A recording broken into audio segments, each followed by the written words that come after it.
Welcome to Chase Field. Day baseball here in the desert. Nats trying to win a series. D-backs seldom lose one these days.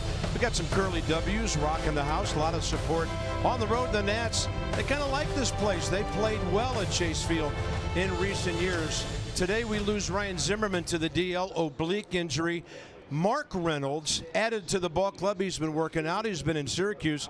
Not often you add a bat that had 30 home runs at the big league level just last year. Yeah, a little Wahoo trade going on as far as the DL and Mark Reynolds. But when you talk about his career numbers, 281 home runs, 811 RBI. He was 30 and 97 for the Rockies last year. So this is a great ad for the ball club. He's in shape. He was playing in Syracuse. Can't wait to watch him play. And so all the offense that we can get is needed.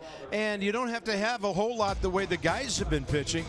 Yeah, it might be lucky in some minds, but pretty efficient in others. The Nats starters have been right in the middle of everything, FP.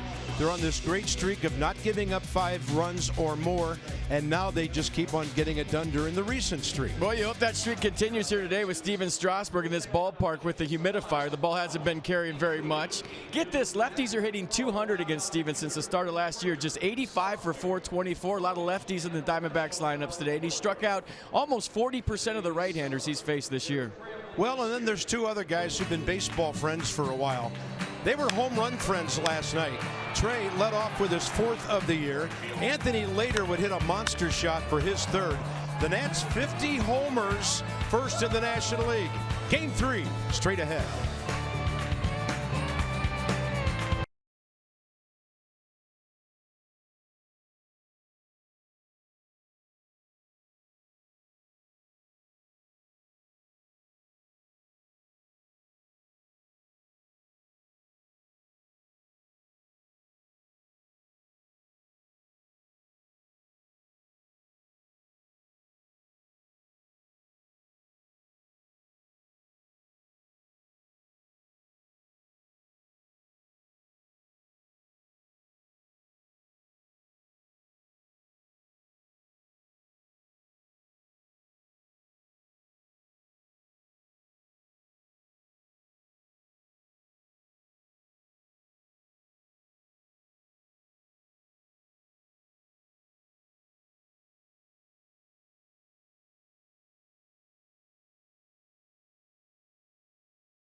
Brought to you by PNC Bank. There's no better time to act than today. PNC, make today the day. And by University of Maryland, University College. It's almost like spring. It's 88 out there today. A beehive of activity, the Nats dugout. Check out Bob Henley right here. He's going to do a little stretching of his right arm. I just saw that like 2 seconds ago. He's planning on waving some guys from third. I like where his head's at right now. Got to stretch that right arm. You can't pull anything when we're windmilling everybody home all the time. Well, we'll see how it all goes against Troy Scribner, a new pitcher for the D-backs. Anthony Rendon on the trip, 316, 2 homers, 4 runs in 5 games. So since his return, he is 7 for 25. And the Nats are all going to be getting a look at this pitcher for the first time. 2-1 for the Angels last year, Troy Scribner. At 26 years old, 6'3", 190. Last start was on the 3rd. against El Paso, received a no decision, gave up 3 runs on 6 hits in AAA. So fastball, slider, cutter, thin, curveball, change. Curveball and change are his 2 best pitches. Underway, right on time. 105 out here. That's to the outside edge.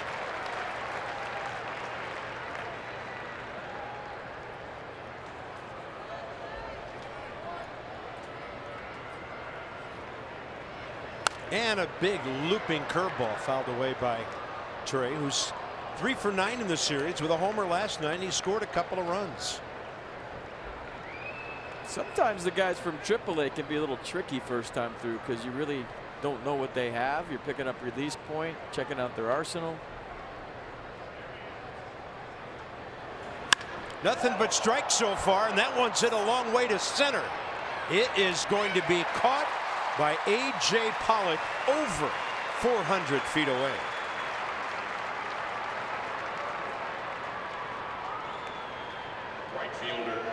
Yeah, ball's just been playing different this whole series. We've talked about it probably too much, but this is another one where in the past it would have either been off the wall or gone. Trey Turner got all of that, then A.J. Pollock just cruises underneath it. Allowed first out here for the Nats. So Turner made a bid for his 8th career leadoff homer after doing it last night. Bryce followed with a shot off the center field wall for a double, and that one's outside off speed. Bryce in the series 2 for 9. Last night's double, and he had a base hit his first time up on Thursday.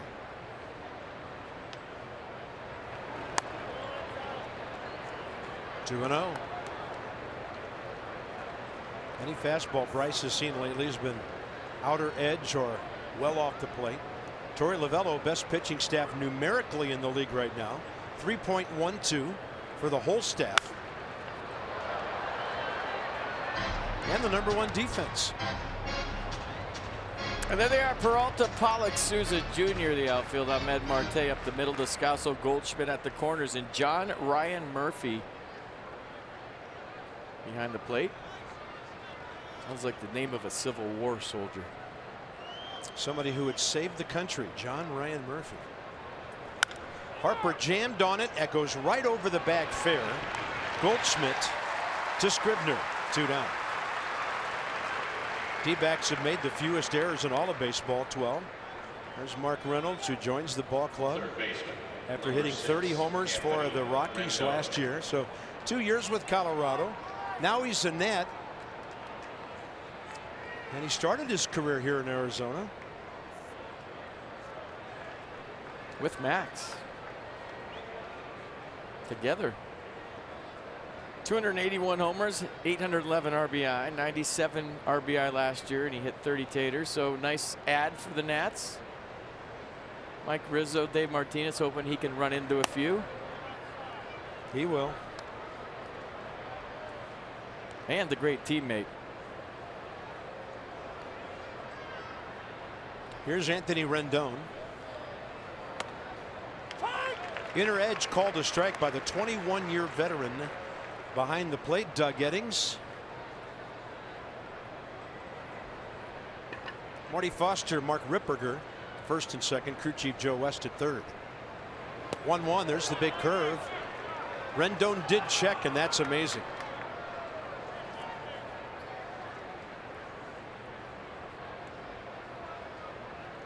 Strong wristises.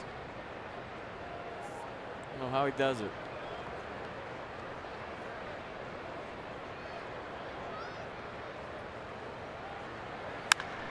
Turning on that one, well foul, a rocket.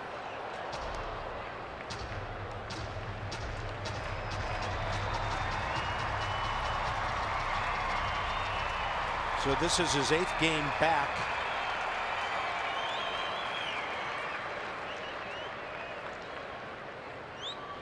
Batting average up to 284.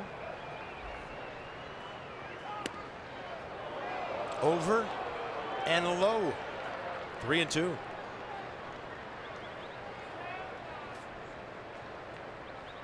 Nats trying to win their 4th straight series.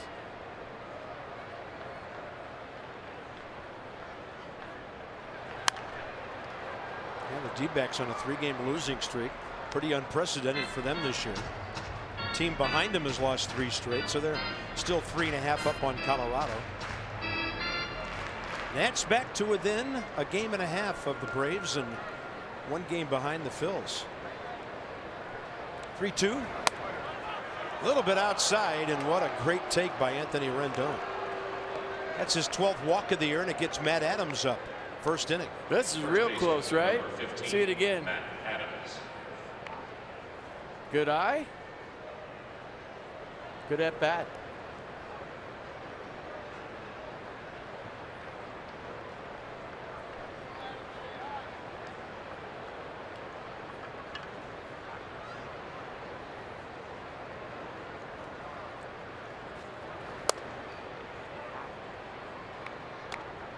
I feel like just based on 3 hitters, this is a real good matchup for Matt Adams today. His swing versus Scribner's stuff. Game-winning RBI, 11th inning Thursday night.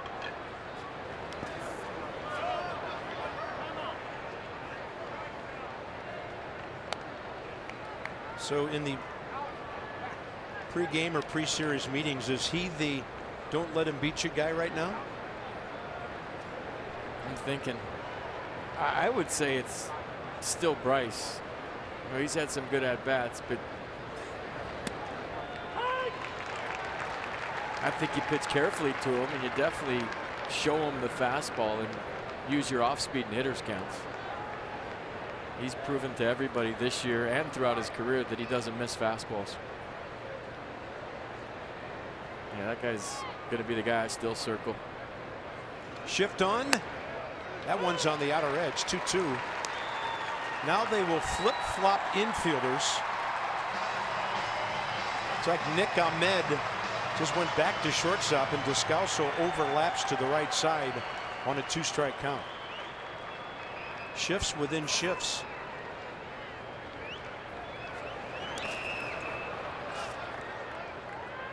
A stop by Murphy.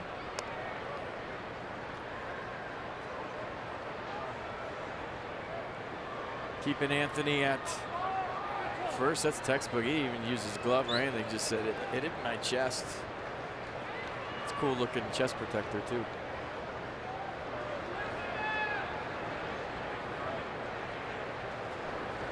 With the runner moving, he was not about to see a fastball on 2-2 or 3-2.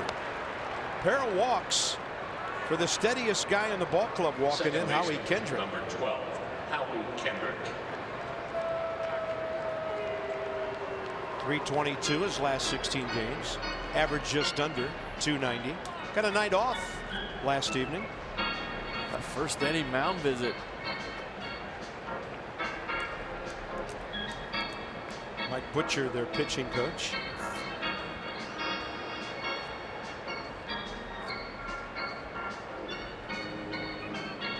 All right, let's talk about Papa John's. Nationals fans, when the Nats win and score 7 runs or more, get 50% off regular menu price online orders at papajohns.com. Use promo code NATS50. Better ingredients, better pizza. Papa John's.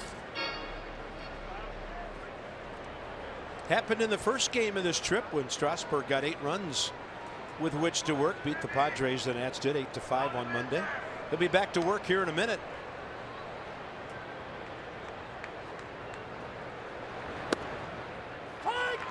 Howie in the series starting Thursday went 1 for 5.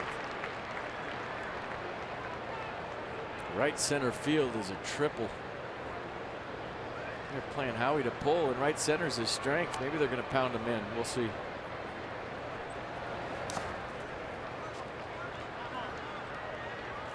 Look at that.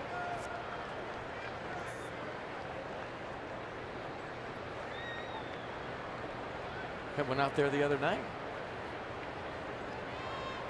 Yeah, a lot of acreage before the pool. And a 1-1 hit in the air to right for Steven Souza Jr. So the Nats will make Scribner throw a couple dozen pitches. They'll strand 2. Steven Strasburg 4-3 career, 10 starts against the D-backs.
Hotel this morning.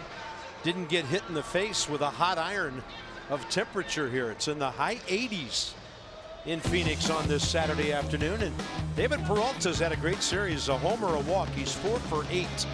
He's hit .364 his last 5 games and .474 with runners in scoring position, best of any hitter in the National League. AJ Pollock is back in there tonight. Got a night off last night, but pinch hit. And here's Strasburg against the D-backs. There's the arsenal for the 29-year-old, 6'4", 235, earned the 4th win of the season. Last start on the 7th at San Diego, 11 ground ball outs in 7 innings of 6 hit balls, struck out 5, walked 109 pitch effort. Last time out.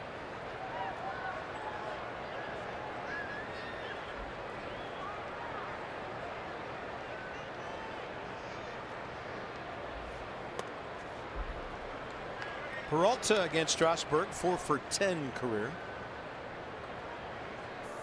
D-backs lowest batting average in all of baseball,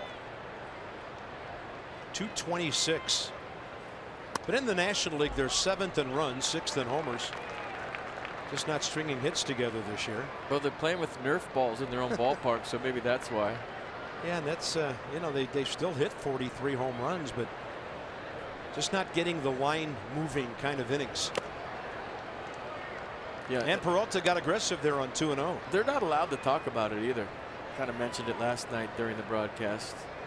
They don't want it in their players' heads that this humidor thing and the ball's not carrying, so they don't even mention it. I mean, there's nothing you can do about it, so it makes sense. 2-1. That ball hit extremely hard out to center. Peralta rounding the bag. Taylor got to it in a hurry. His 5th hit of the series. And that's defense behind Steven today. Stevenson, Taylor, Harper in the outfield. Turner and Kendrick going to try at turn 2 right now. Rendon and Adams at the corners, and Pedro Severino back behind the dish. It's your everyday catcher right now with Matt Wieters on the DL.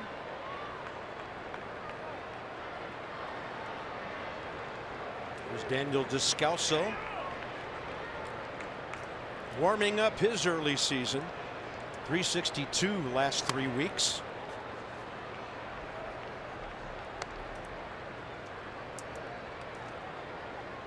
And against Strasburg, 2 for 9. Steven trying to get loose still. Yeah, I've seen a lot of stretching when he was warming up.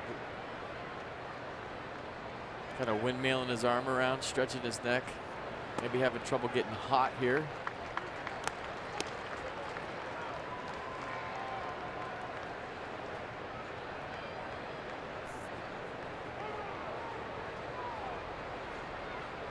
It's only 88 outside right now.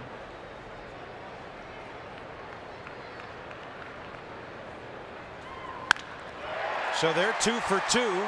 Peralta thinking third, but he'll stop. Paul Goldschmidt next, and then AJ Pollock.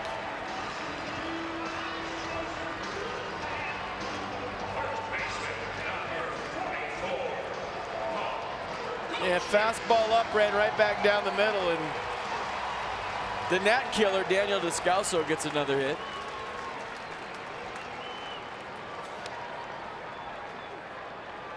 His 3rd hit, 9 at bats in the series. Goldschmidt 1 for 9, and he did that with a 9th inning single last night against Sean Doolittle before Sean shut the door and saved his 8th in a row.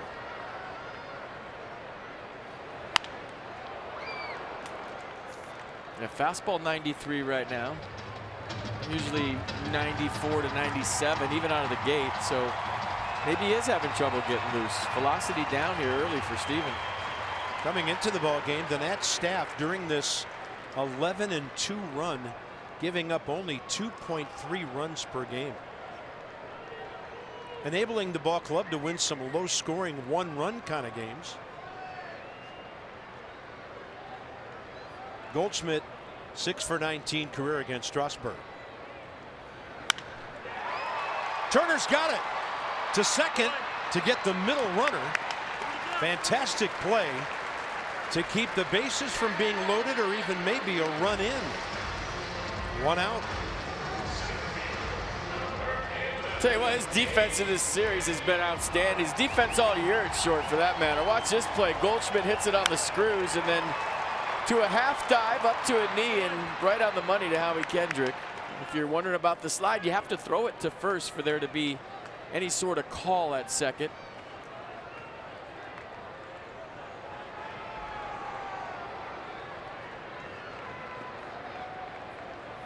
A.J. Pollock.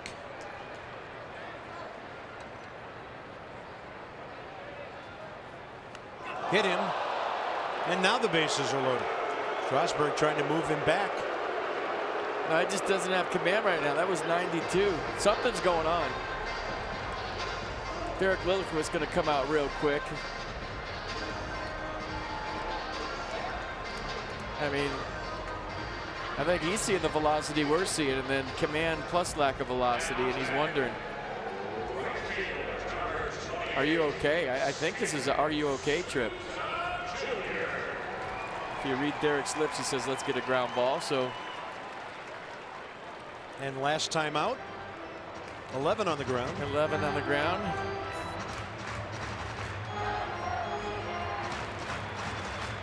Obviously didn't mean to. Yeah, Pollock hit for just the second time this year. So a big matchup with a former Nat, Steven Souza Jr. This is his 8th game since coming off the DL. He's 3 for 21, and Steven gets a front door strike. Souza faces him for the first time.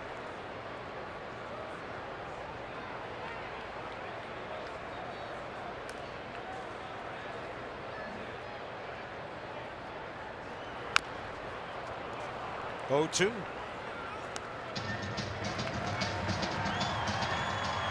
And Paul Lessard on the top step now. Talking to the skipper.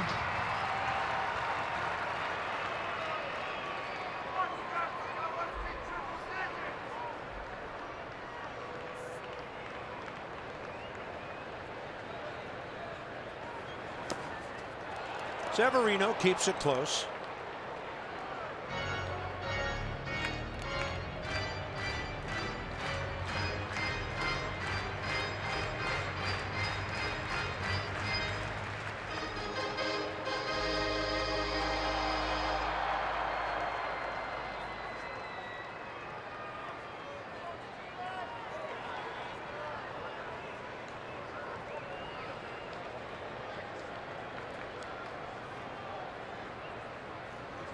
Fastball challenges him. Pop up. Short right field. Peralta at third. Harper wings it in. Hits the cutoff man. 2 outs.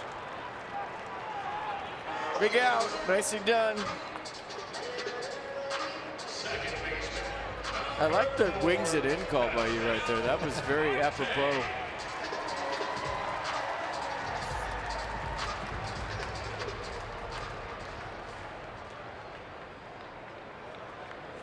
Ketel Marte has been on base 4 times in the series. Had a triple early last night. 2 for 6, hit by a pitch and a walk.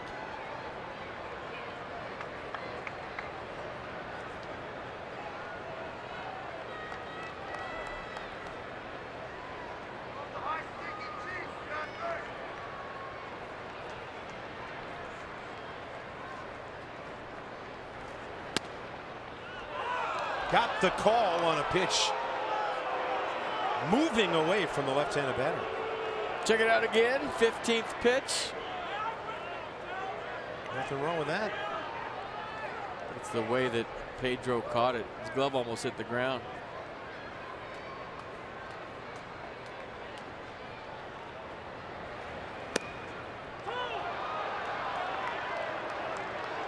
Yeah, then he brings the breaking ball around. 0-2.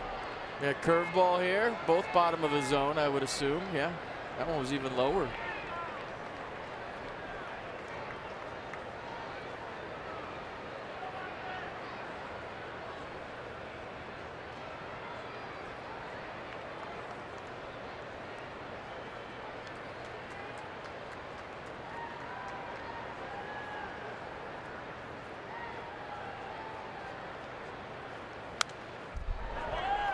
That was 96. Getting loose.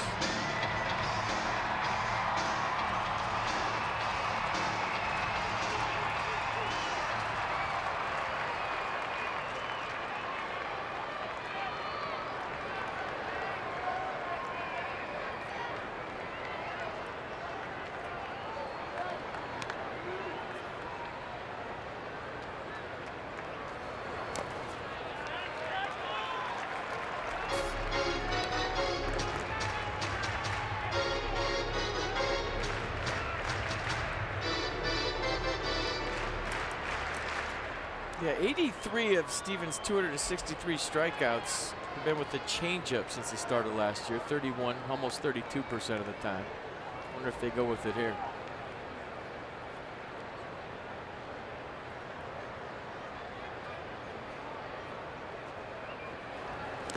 It's a wicked breaking ball in the dirt. Severino caught it, tagged the hitter, inning over. Both starters have to work hard for their zeros.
.218 opponent's batting average, franchise record 2 years ago, .234. So that 5 or fewer run streak continues through last night. 21 straight games after just one last night. And as I mentioned earlier, a puzzling .226 team batting average. That's the lowest since their first year in '98. Max, a lot to do with that last night. He gave up 4 hits, 1 run, and 7 outstanding innings.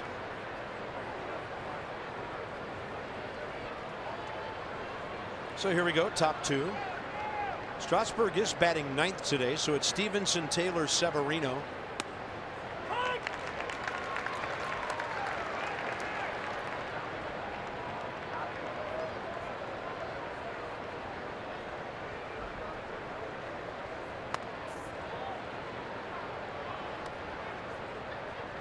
Andrew in the series, 1 for 7, hit by a pitch.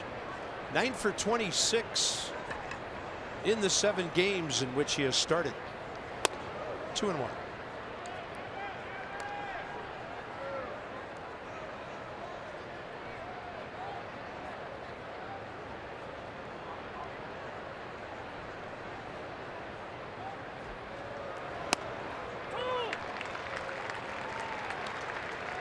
Scribner, a Connecticut native. Sacred Heart University in Fairfield. And the D-backs picked him up on waivers April 6th. Big, slow curveball. His first strikeout.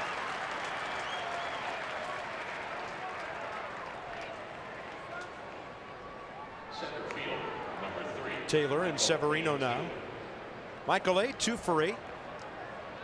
Early double last night. Double in the run scored in the 8th inning.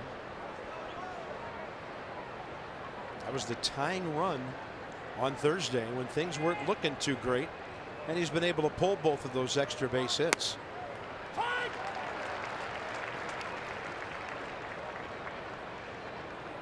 19 pitches for Steven. 12 strikes in that long bottom of the first.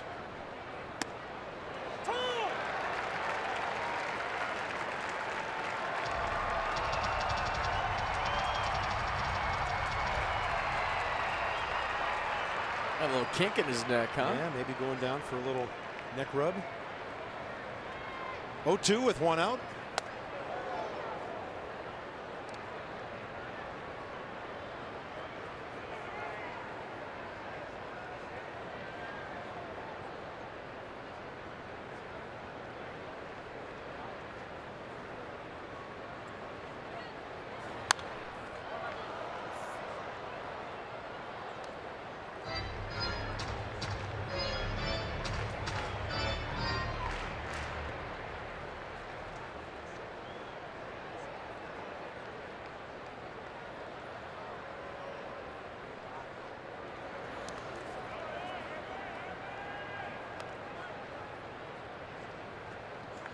Pretty good crowd today. Yeah, good atmosphere in here. Was last year too when we were here. This place get real quiet. Team's in first place. Playoff team last year. Fans will come out. And a 2-2. Foul tip on the pitch upstairs, and 2 Ks in a row for Troy Scribner. All right, May 19th, bring your dog to the ballpark. It's presented by Budweiser. Pups in the Park. 7:05 start against the Dodgers. Proceeds benefit the Humane Rescue Alliance. Visit nationals.com for tickets. Bring your dog to the yard and we'll put him or her on TV. Until you didn't even know the breed of your own dog. I will identify it for you.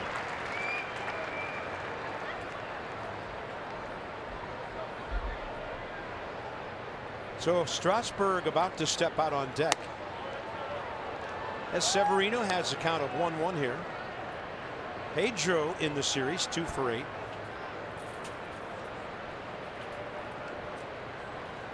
He's on the way. Big curve outside.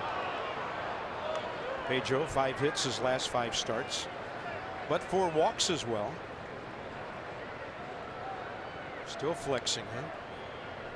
Yeah, I noticed that in his warm-up pitches today. He was rolling his neck around, kind of stretching out more than normal.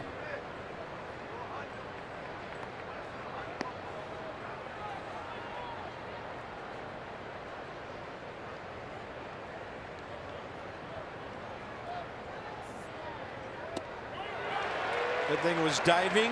Severino was starting to kneel down and he couldn't stop his bat. Mercedes-Benz pitch cast. Change up from Scribner.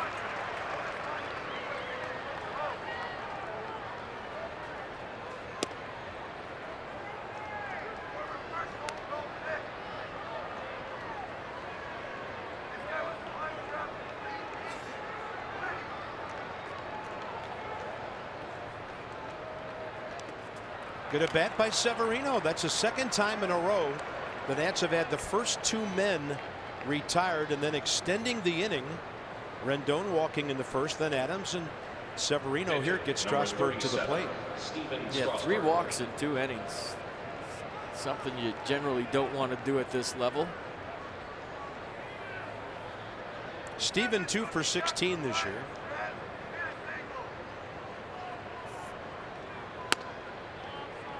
Great take.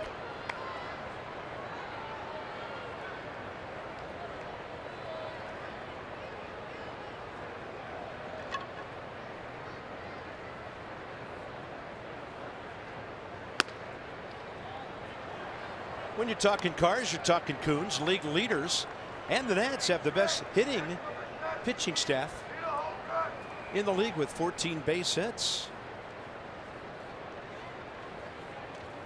Max has 7 of those. Amazing. Strauss, as I mentioned, a couple. Tanner Rourke has a couple. Gio and Hellickson, 1 each.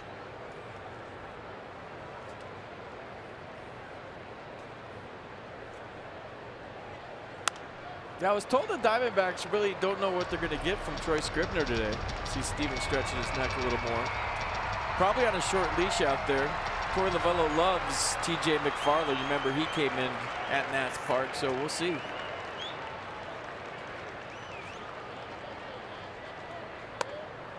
Another 3-2 count, and this gives Severino a head start. Steven's a strong guy. He gets a hold of one. He can reach a gap.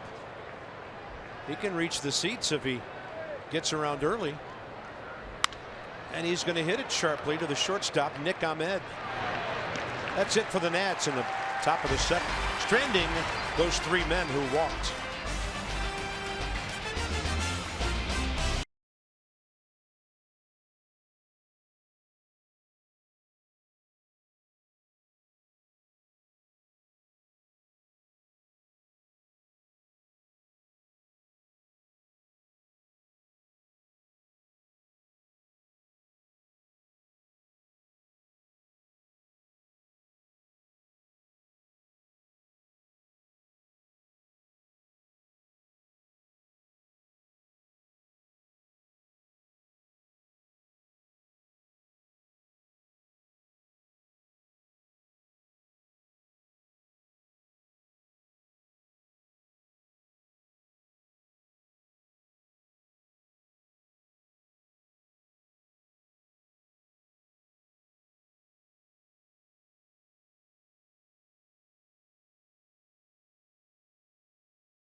Welcome back to Chase Field here in Arizona. With the injury the other day to Matt Wieters, a lot more of the catching workload now is going to fall on Pedro Severino, the youngster who we've seen over the last couple seasons, but will now get an extended look behind the plate.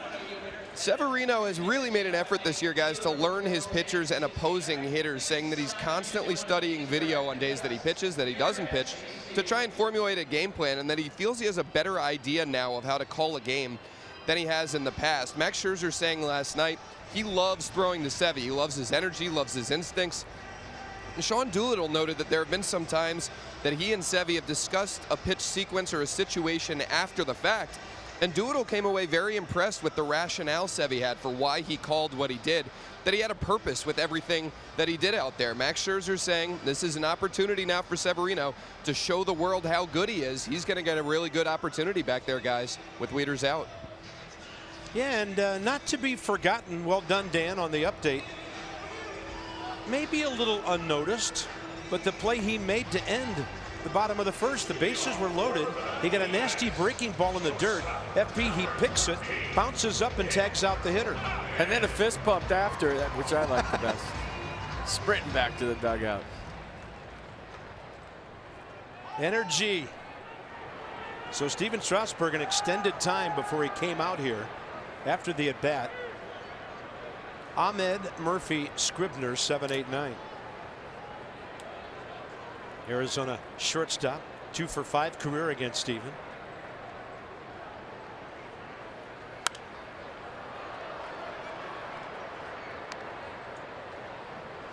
You know, even if he does have a stiff neck, let's just say we saw, you know, him rubbing it, then he went down with the trainer. And say his velocity is a little off today, as long as it's not affecting his arm in any way, and he can rely on 93 and throw curveballs and changeups all day. He doesn't have to throw 97 or 98 to be effective. He's got other weapons at his disposal. So your point, as long as nothing is getting altered in the mechanical sense. I mean, I don't know what's going on with him, but based on what we've seen.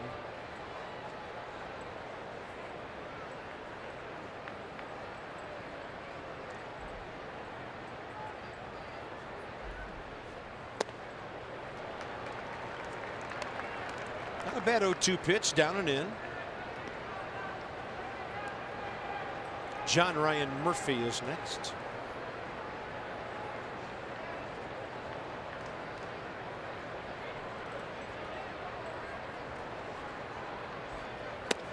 What a changeup. Diving, darting, 2 Ks in a row. Nissan on the pitch cast. Catcher number No, it could have been a changeup or it could have been a slider. I think you're right with the changeup. Looking at the replay, that thing just dove right in and under Nick Ahmed's hands. Yeah, that was a changeup for sure. 89. John Ryan Murphy, 267 career hitter. Parts of 5 years with the Yankees, Twins, and D-backs. In this year he's at 250, playing in his 22nd game.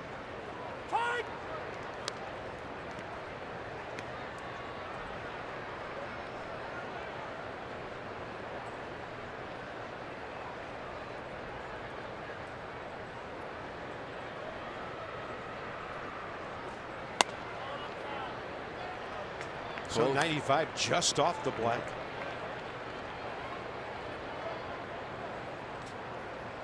Good frame by Pedro. Ooh.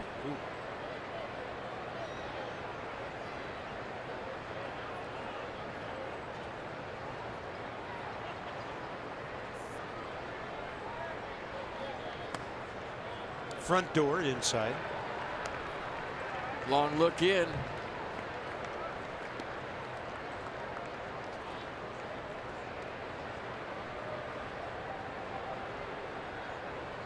Yeah, close to striking this guy out already. 2-1 count. 2-1 slider, I believe. It's a pitch he's thrown 7% of the time this year with a 231 average against. There was one start recently, I think the one before the Padres, where he used it about 15% of the time. So he's used the slider much more this year than he did last.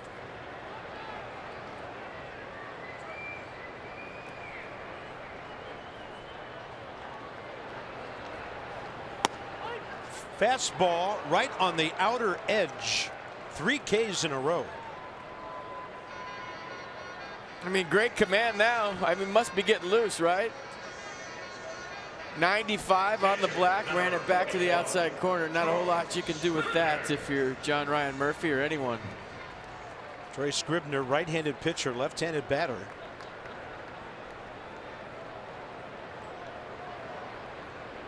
Of course, with the Angels last year, did not bat in the American League, so this is number 1 for him, and good luck against Steven Strasburg. He's got all the gear. He looks like a hitter. He's got the elbow guard, the shin guard, the foot guard. Look at batting gloves. Yeah, protecting the right side, especially the elbow.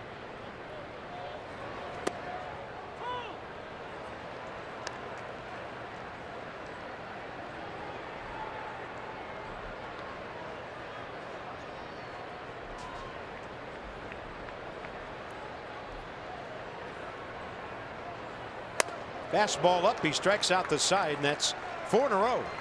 So each pitcher one time through the order. Strasburg looking okay so far.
Enjoying Miller Lite. Look forward to the hold true moment.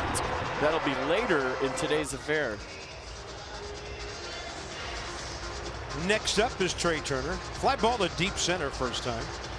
7th career leadoff homer here last night. Location mistake, kind of ran in. He just dropped the barrel on the baseball. It's tough to get it out of this yard this year, and he just got it out right there where the fence meets the bullpen. 1-0 Nats. There goes the no-hitter. There goes the shutout.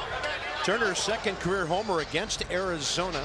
So some Arizona numbers for Trey, Bryce, and Anthony. Experience the power and toughness of Ram at your local dealer. Log on to ramtrucks.com to get to work. Guts, glory, Ram.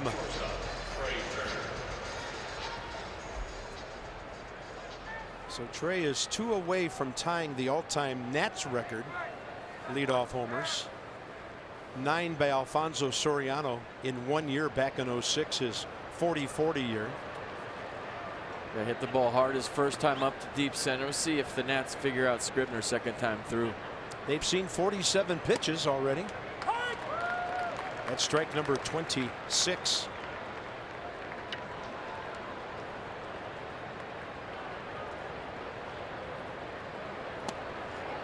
Big curveball. Slow too. Dropped that thing in a couple of times. Levon-like at 69.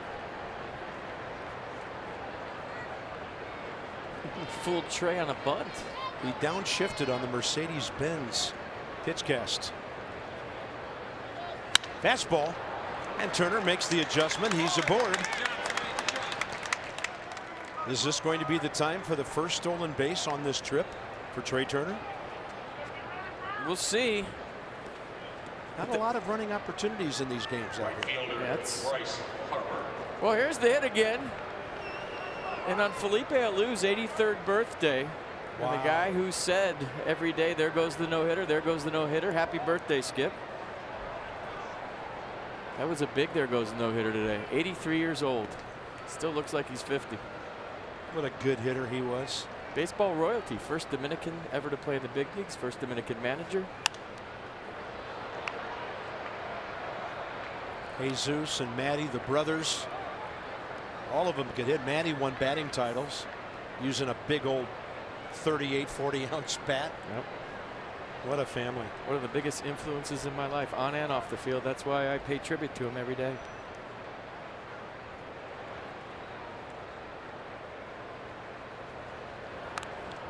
Bryce Harper was trying to bunt one third base way. So now Descalso and Ahmed switch positions again.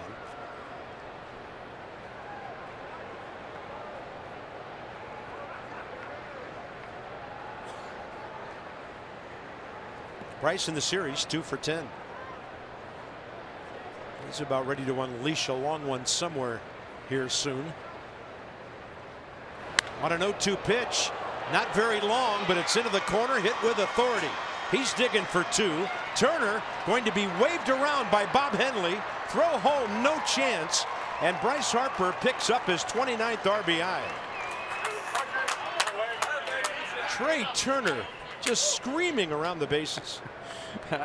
I'll tell you what, there's a lot of things you like about Trey. My favorite is him scoring from first.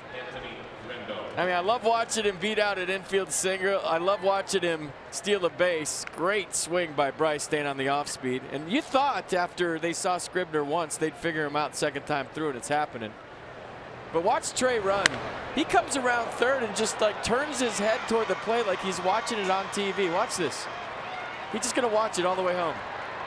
I'm so fast, you're not going to get me. I mean, he's going Mach 10 and watching the play. Most guys have to look at the plate. You can't turn your head, it slows you down. He was on cruise control right there, and he was flying.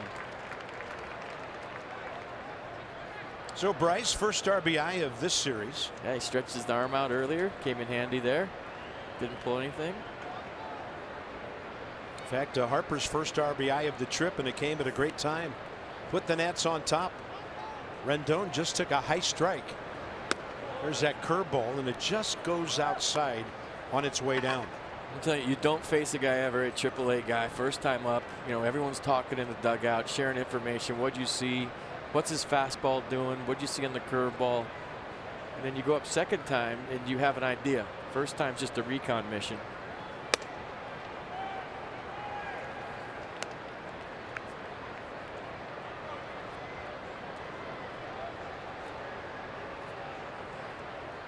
"30 times in 42 games the Nats have scored first." 2-1 to Rendon. Second baseman playing him way up the middle. And it's all even.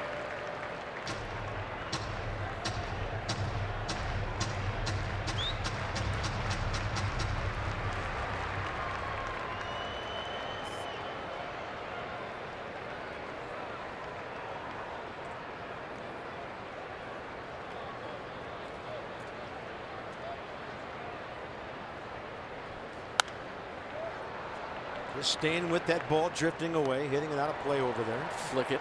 Just flick it away and get another one.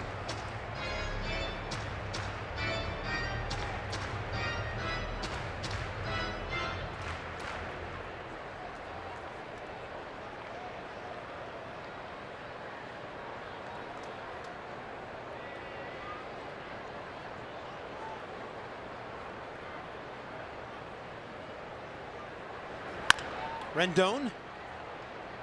That ball behind Bryce Harper, but he stayed at second. 1 out. Ahmed, the shortstop. All right, big homestand coming up. In case you haven't heard, the Yankees are coming to town for a couple games on the 15th and 16th. Then the Dyers are coming to town 18 through 20, and the Padres will finish the homestand. So visit Nationals.com to get your tickets today. Huge homestand coming. Be at the ballpark, wear your red, and make some noise.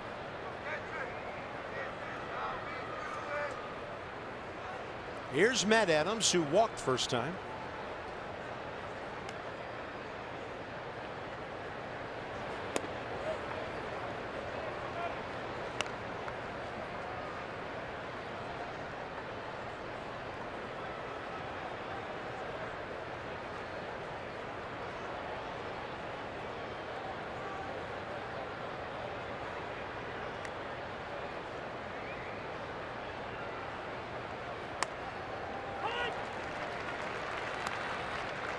Puts him carefully, fastballs away. Lots of off speed his first time up in his walk in the first inning. He still has the ground ball to shortstop if he can pull that out of his bag of tricks for a base hit.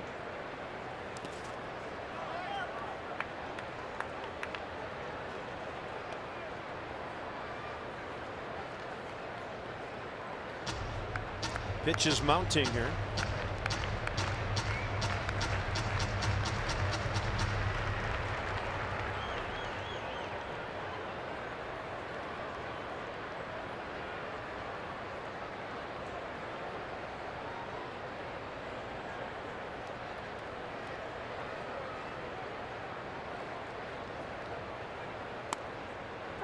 And what appeared to be a straight change, just kind of drifting and dropping. Not a lot of break back toward the hitter there. Steven Strasburg, by the way, just struck out the side in the second, and it took him just 12 pitches to get through that inning. He's loose. And he has the lead. Adams trying to add.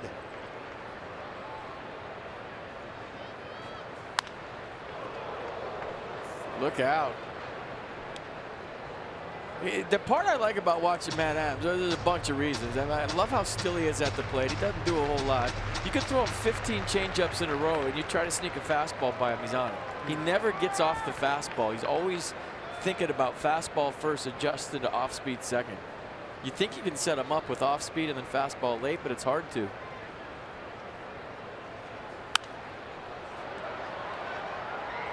You know, some hitters will get tricked into thinking, wow, you're going to throw me a lot of off speed, I'll sit on it, and then boom, the fastball's by him and they're shaking their heads in the dugout like, why did I look for off speed? And he never sits on off speed. Seems like he's always on the heater.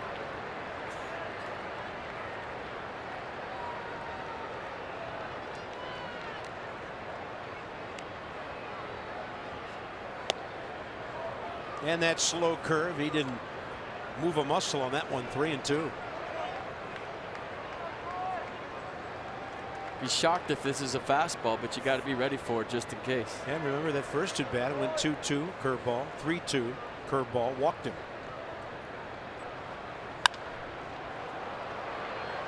This one near the left field line, long one for Peralta, sliding but unable to get there, just playing too far out toward the gap. Good effort though. That guy's one of those guys, the more you see him, the more you like him. Yeah, I mean, he can hit, he plays defense, he hustles. Torey Lavello's got to love that effort. He went a long way for that. Got himself a nice strawberry in the process too.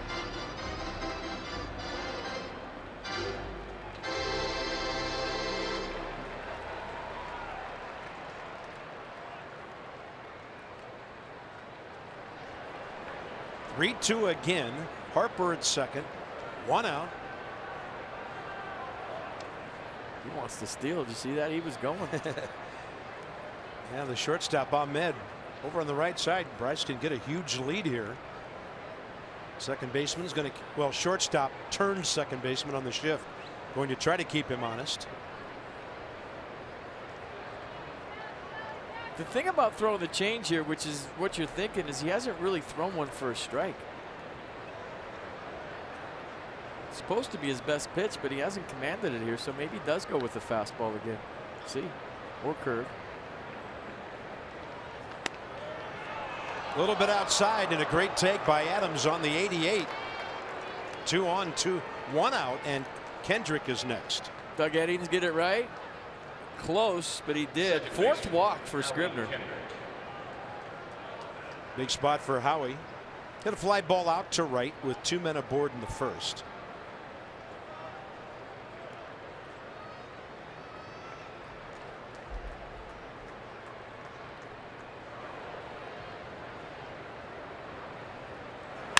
That ball ripped into left. Harper had to hold up to make sure it was on the angle to get through. And the bases are loaded for Andrew Stevenson. Howie Kendrick ripping one. Yeah, second time through, they're figuring out Troy Scribner. I would be surprised if you see TJ McFarland get up here. This is 107.5 because I heard 107 and 108. Bryce Harper can't advance. It was hit too hard. So 107.5 mile-an-hour single for Howie.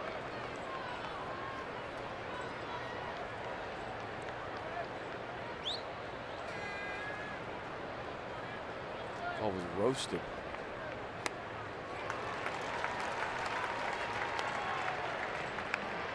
Stevenson struck out swinging first time. Andrew, 7 RBIs.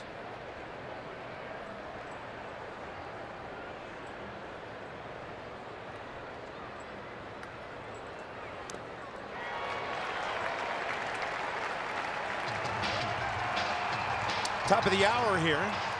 Hope you're having a great late Saturday afternoon back home. We've been underway since 4:05 Eastern, and the Nats have busted on top here in the third. They have a chance to put a big crooked number up on the board. Trey Turner in the middle of it after that leadoff single. Stevenson to a knee, and the off-speed stuff got him 2 outs. Well, that's a young at-bat by Andrew right there. He wanted to be the hero. Scribner saw that he was forcing the issue. What happens when you have an anxious hitter with runners in scoring position? You throw him soft. So Scribner just softened him right there 3 times. He saw he was going to force the issue. He was excited, and he took advantage. Now Michael A. Taylor going to try to pick him up.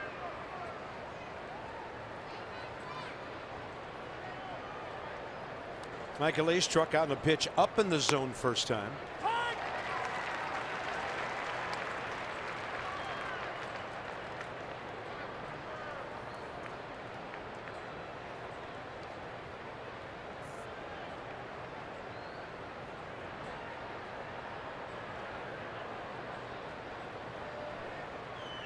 There's that big hook, and it stays up.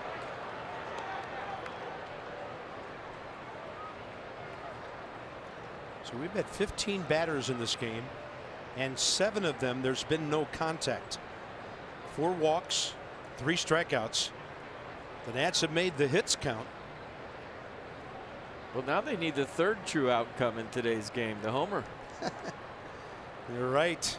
A lot of non-contact going on, and when there is, it's going a long way. Michael A's got one of those in this ballpark. Straight away center. Grand Tater. And here's Murphy, joined by Ahmed with another mound visit.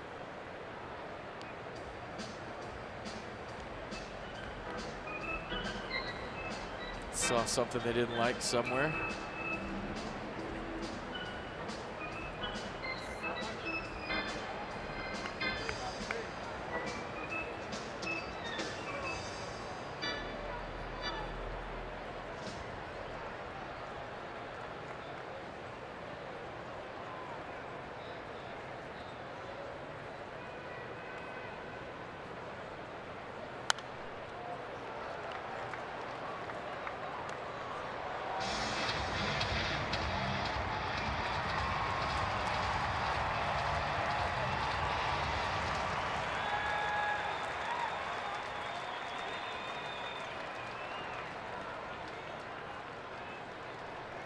One and two in a big spot here early.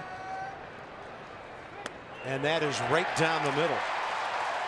So Scribner has survived by striking out Stevenson and Taylor twice.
Some Geico highlights. What would you rather do?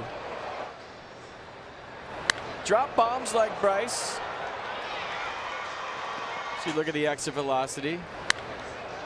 Run as fast as Trey. 30 is elite, by the way, feet per second. Or throw 100 miles an hour. So hit taters, fly like the wind, or throw 100. Geico, 50 minutes could save you 50% or more on car insurance. Visit geico.com to see how much you could save. I mean, well, nobody throws for 100 real long anymore. This guy has for a while. Close. 100? Well, 98. I'll take the big fly based on today's baseball analytics and economy. But they're all attractive options. I mean, it must feel amazing to glide around the bases like that.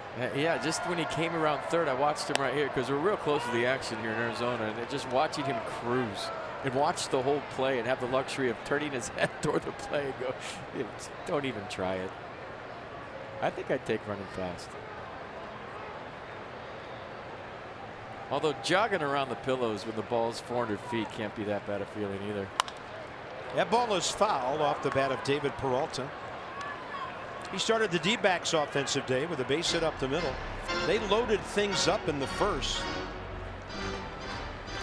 Strasburg went to work, got Souza on a fly, and struck out Marte to put an end to that 19-pitch inning.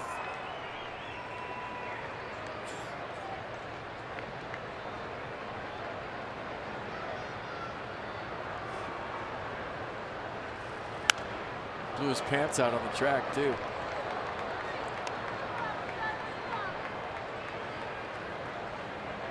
Yeah, you go put new pants on, but that just looks cool. It means you're hustling. You got to leave the hole in your pants. Dirt on the front, hole in the back.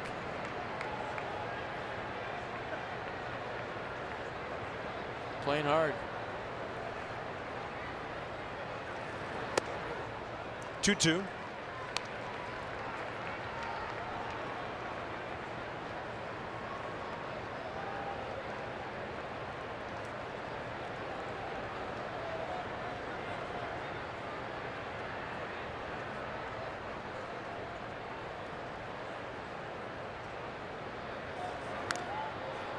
I'll tell you what, a lot of people don't fall off that ball. That was a nasty 89-mile-an-hour changeup. So on pitch number 37 from number 37, watch the movement. Peralta just nicks it. Might be surprised to know that David Peralta's 30 years of age. His first 3 years in pro ball, he was a pitcher in the minor leagues for St. Louis, 05 to 07. Converted to the outfield, a couple of years in the minor leagues, and here he is, a really good big league hitter and outfielder. And he just got nasty pitched right there. 5 strikeouts in a row. Steven Strasburg, Nissan here. Third baseman, Daniel Descalzo. Yeah, it took him a minute in the first. He had the bases loaded jam, got out of that. And it looked like he got a neck rub in the dugouts. Went up to the plate, ran around a little bit, getting a sweat going. He's definitely loose. There is no doubt about it.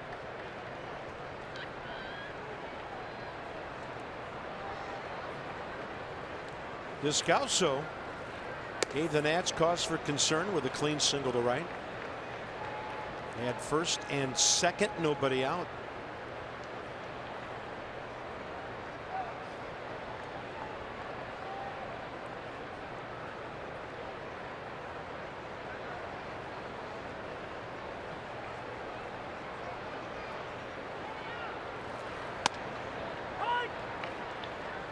Slider, backdoor variety.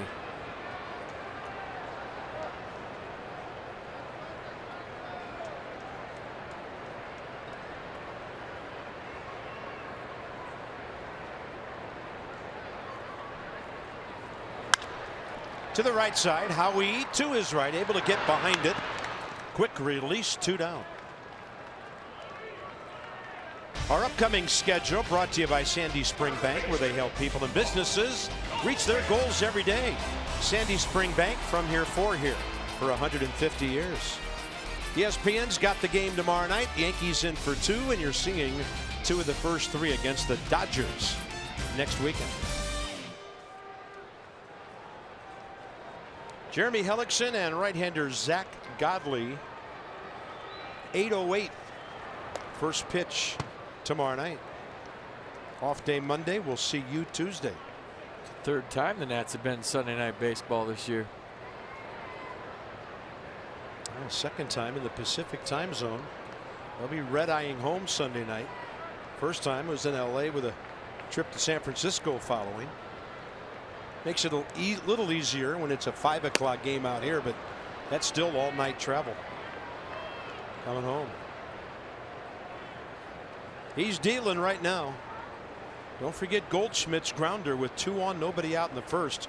Trey Turner went in the hole, made a fantastic play to get a force out at second base, and that got the ball rolling for Strasburg and the Nats defense.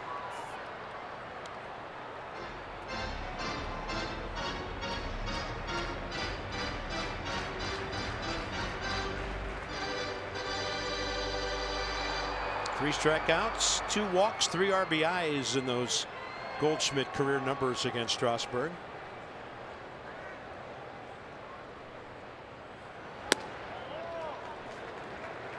Steven was heading back to the dugout. He thought that was strike 3.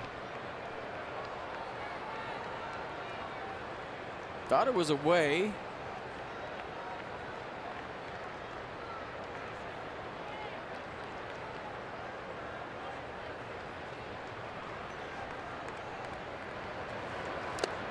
Now 3-2.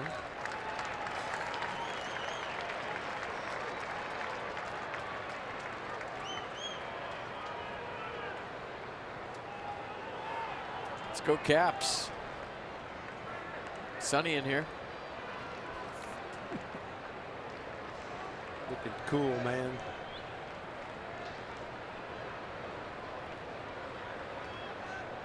Pollock next. And A.J. Pollock will bat with Goldschmidt at first. Steven Strasburg hit a batter earlier. Pollock on one pitch. That's his first walk of the day. Center fielder, A.J. Pollock. Look back at the mound after this pitch like he lost his footing.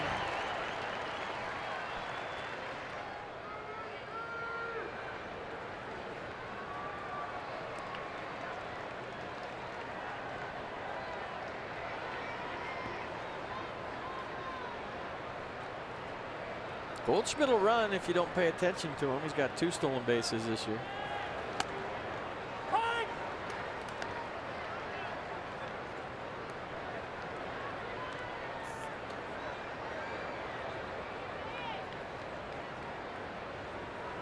Yeah, 119 in his career. Dangerous hitter here. Nats have pitched him well in the series.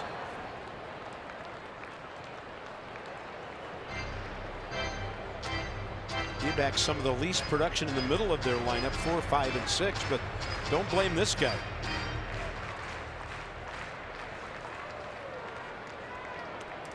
Had the fewest hits in the league by the number 4, 5, and 6 batters, but A.J. Pollock has the majority of the ones they do have. 88.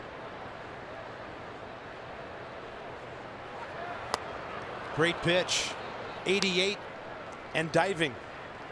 1-2. Turbo change.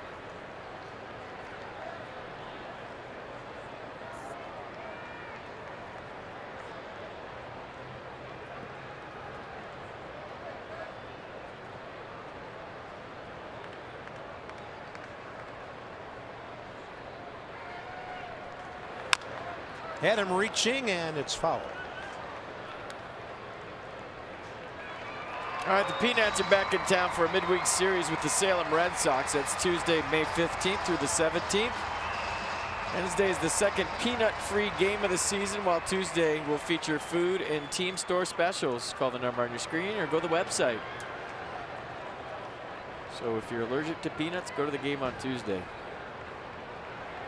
Seems like everybody is nowadays.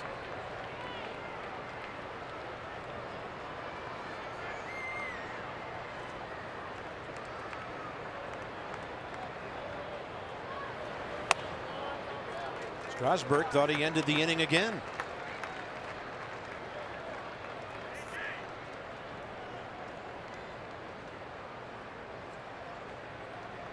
Pedro snapped the 5th pitch into the zone. I thought it was outside initially. Anytime you see a catcher move that much, he's telling you it's a ball. You don't need to pull it that much if it's in the zone. That's what umpires look for. That's why you have to be real subtle with it when it's on the edges.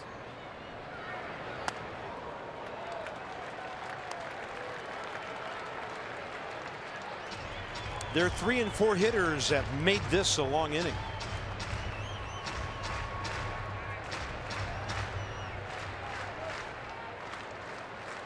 Head start coming for Paul Goldschmidt. Well, it makes sense. Goldschmidt an MVP candidate pretty much every year. A.J. Pollock's on fire. Steven Souza Jr. is hitting 143 on deck, so he's navigating carefully right now. That ball hit hard into the gap. It's going to tie the game with Goldschmidt around third. A.J. Pollock drives in his 33rd run.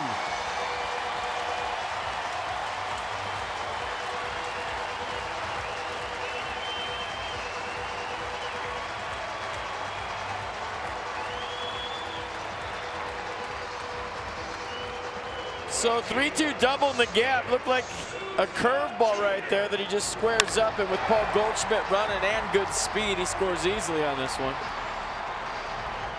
So a 2-out walk and a 2-out double ties this game at 1. Pollock top 2 in the league in RBIs.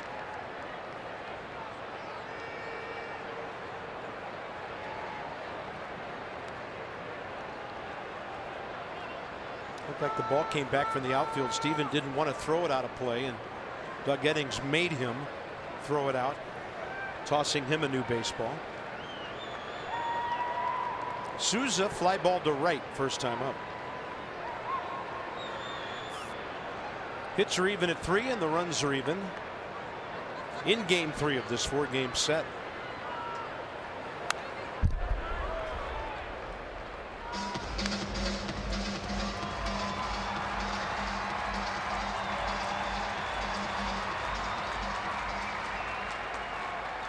It's frustrating as a hitter. You're sitting on deck going, I'm going to ambush a first pitch fastball. You get it, you follow it back. Now your game plan's all messed up because you were planning in your head of putting that first pitch in play. Now what?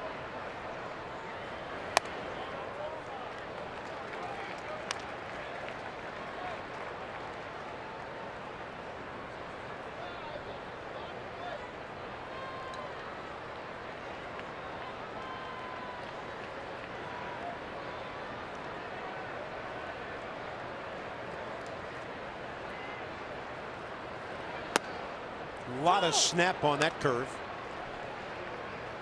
1-2. So 26 pitches here in the third. Peralta struck out leading off the inning. Descalso a grounder. And then the next 2 reaching. In the air to right center. Ball tailing back to Harper, but the center fielder Taylor takes charge. So we're tied. Yeah, there's a no peanut day coming up, but there's never a no pretzel day at the ballpark. Ever.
Baseball brought to you by the all-wheel drive RAV4.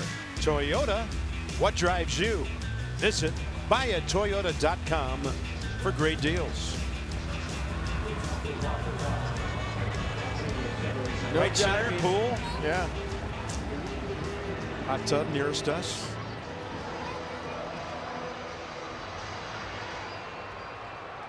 Eight, 9, and 1. Severino, Strasburg, Turner, top 4.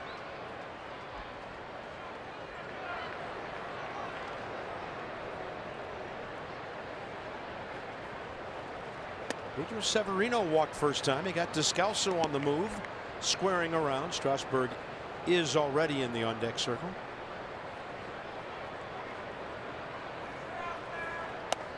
You know, I think Steven Strasburg thought he had A.J. Pollock struck out. He was chirping with Doug Eddings coming off the mound. Let's see if he says anything when he gets in the batter's box. But as we've seen, even with Troy Scribner, he's had a small zone today. Hanger. Severino able to stay back and knock it into left field, presenting a sacrifice opportunity for Steven Strasburg. They're talking right now. They're going face to face. He's telling them that was strike 3. Pitcher, Steven Strasburg. I had a feeling this was going to continue. But did you see Doug Eddings? He said, my bad. So I don't think that was contentious at all. Whatever Steven said to Doug Eddings right there, Doug Eddings finished it with my bad. Maybe he told him he missed the call. Popped up and catchable. John Ryan Murphy for the first out.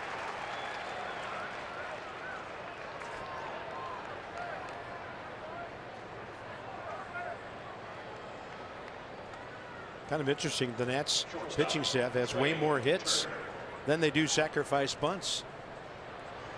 You know, situations present themselves in certain ways. Top of the order, Trey Turner, base it up the middle, first time.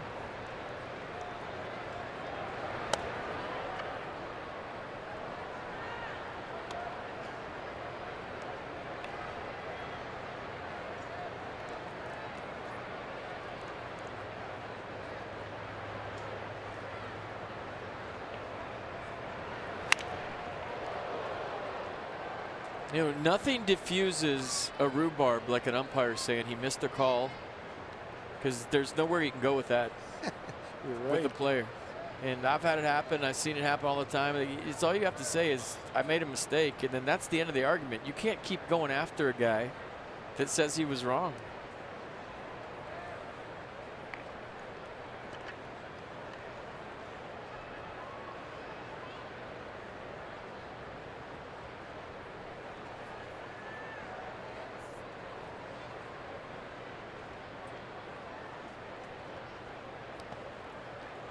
Stopped by Murphy.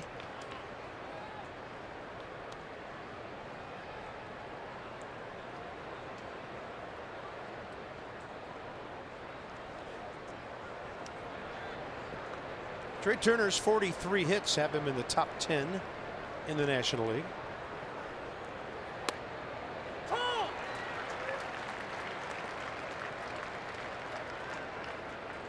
For the last month, he's hit around 310 to 315, including his 1 for 2 today.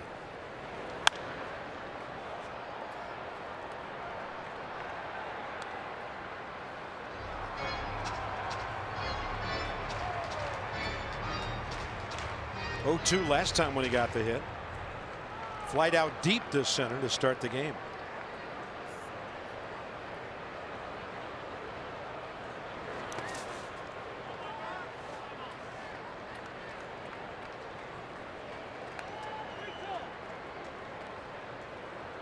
See if Pedro Severino's on the move here. 3-2-1 out.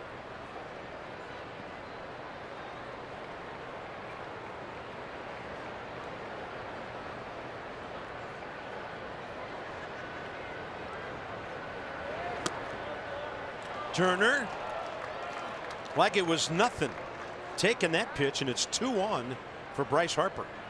5th walk already. Right fielder, Bryce Harper. Inside the Numbers, presented by PNC. Make today the day. The run differential has been great. 2.5 to 3 runs a game as a rule. The homers, 21 of the Nats, 50 during this stretch. Bottom line makes it all happen, though. And your pitching staff is doing a 214 on people. You don't have to score 5 runs every night to win.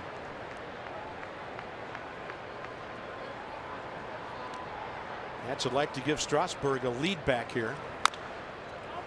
And Bryce hit it hard, right field line. Hooking double last time up, his 29th run batted in. And of course, he fouls it off the only place he doesn't have protected. It looked like his ankle. Oh no, it's his toe. Enough with the toes. Hit that ball super hard too. Sometimes you don't get the sweet spot on the bat and you hit your foot. Sometimes you hit it as hard as you can. That was as hard as he could. The ball was barreled up.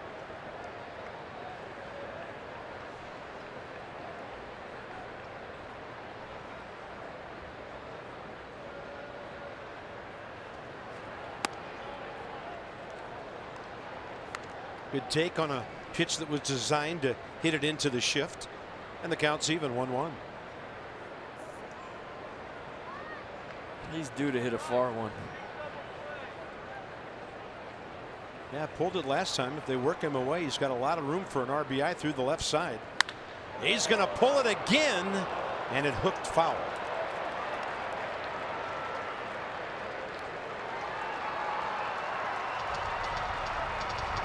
That was a nice play by the gentleman down there with the helmet and the glove on. Yeah, give it to a kid. Nice play, dude. Yeah, San Francisco has its ball dudes. They call them golden glovers here. Well, he just made a gold glove play.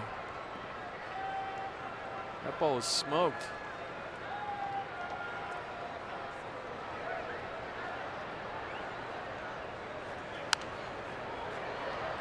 In Colorado, it's all he could have done is put his stool up real quick and played the ricochet because they don't give him gloves. That's great.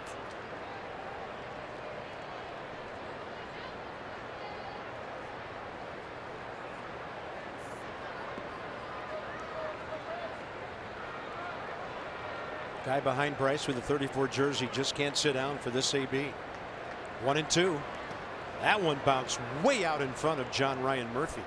Counts even.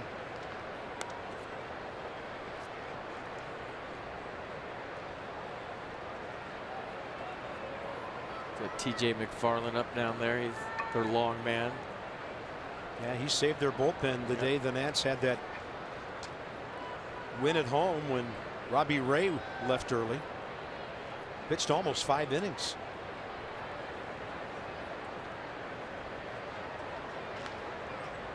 And a lefty, Jorge De La Rosa.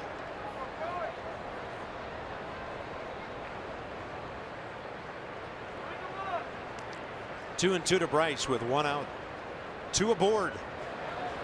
And the super slow one stays up and away. 93 pitches with 1 out, 4th inning. Mercedes-Benz the entire AB here.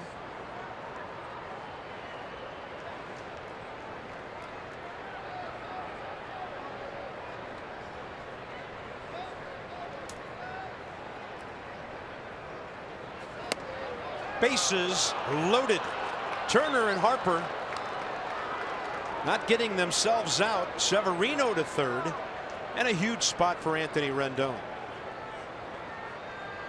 6th walk for Scribner. Nats going to try to cash in right here. They take this right now. Anthony Rendon's 3rd home run.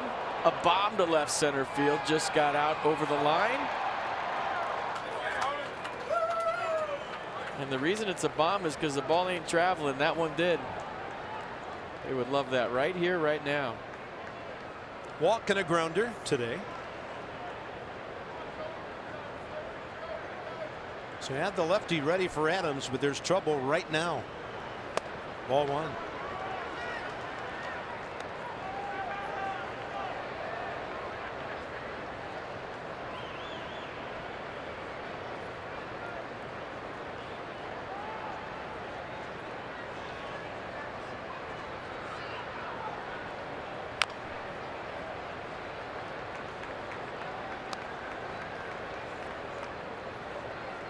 Good arm in left, good arm in center, decent arm in right, in case you're wondering. 97th pitch coming.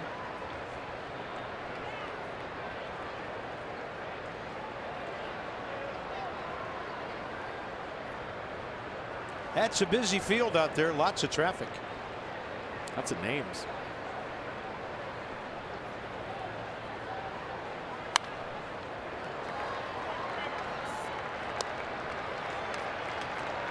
Trying to cash in on some of these walks.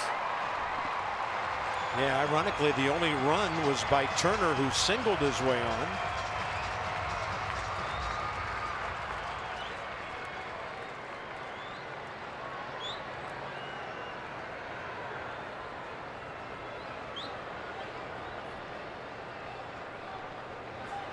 Rendon rips one. Ahmed to his right.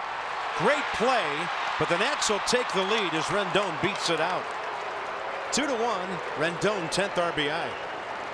Seen both shortstops make some good plays today. Well, he robbed the hit. Definitely saved the run. Trey Turner was scored easily if that gets by Ahmed. But I tell you what, we've seen both shortstops go to a dive to the backhand, get up on a knee, and get the force at second. Trey Turner did it to Paul Goldschmidt in the 1st. Now Nick Ahmed robbing Anthony Rendon and keeping that just a fielder's choice and an RBI. That'll be it for Troy Scribner, with Matt Adams coming in, who's walked twice today. Need expert printing? The UPS store has you covered. Together, there's nothing they can't solve. The Nats lead by 2. Still a chance to really extend it.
Telecast is presented by authority of the Washington Nationals and may not be reproduced or retransmitted in any form, and the accounts and descriptions of this game may not be disseminated without the express written consent of the Washington Nationals. Okay, don't touch them all, but it's a homer anyway. She missed third. I'm appealing. I think she missed all of them. Rendon didn't miss that one. Ahmed took a hit away, and here's 37-year-old Jorge De La Rosa. Adams, 2 for 5 career against him with a solo home run. Turner at third, Rendon at first, and a check of Anthony from the lefty. So fastball, cutter, curveball change. Lots of change-ups 33% of the time. Fastballs 50% at 92 on average.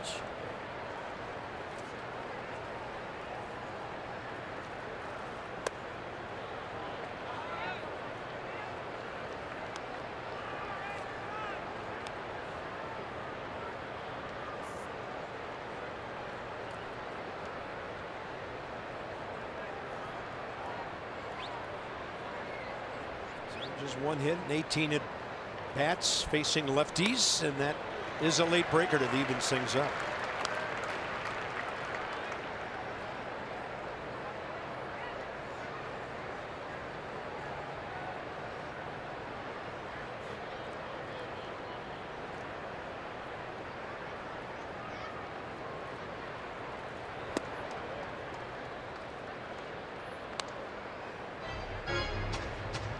Got that hit at shortstop again, left on left. I can't get over. He's got the whole side of the infield. You can't steer it, but you can definitely pull your hands inside and think that way. He'll roll that one over. Nick Ahmed. Nationals scratch out a run to take the lead in the 4th, and they're into the Arizona bullpen.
his glove like I got this. You got me the lead, that's all I need. Sprinted out to the mound. We'll show you some Fios by Verizon Exmo of the pitches. That was a curveball and a changeup. He's pitched out of some jams today. He's done a nice job so far. 58 pitches, 37 of those for strikes. He struck out 5, giving up just 3 hits. The 100% fiber optic network means more speed for more devices at once. Visit getfios.com.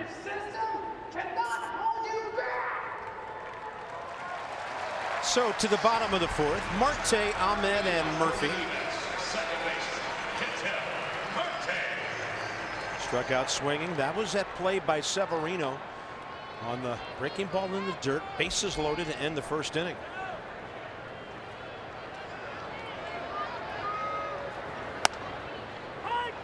.93 to start bottom 4.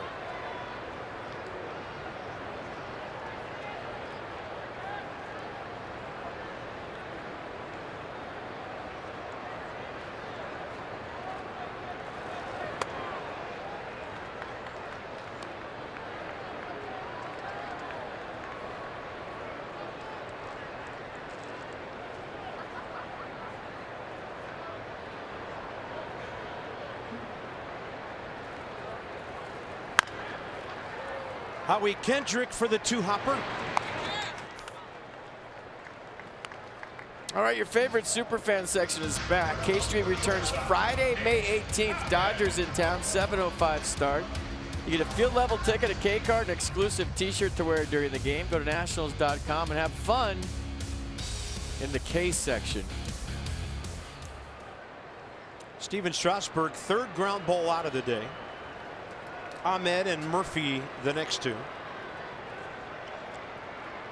Then the pitcher spot if it gets that far here in the 4th.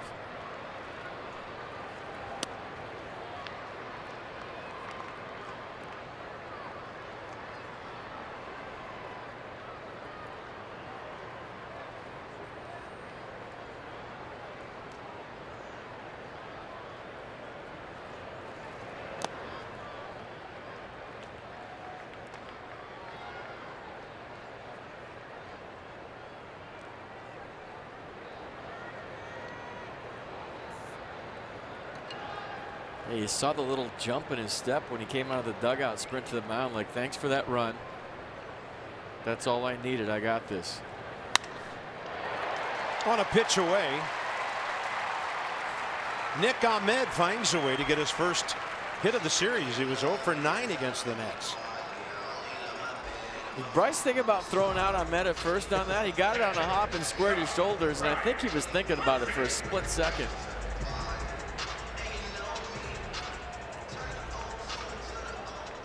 Number 8 man John Ryan Murphy called out on strikes. First time up.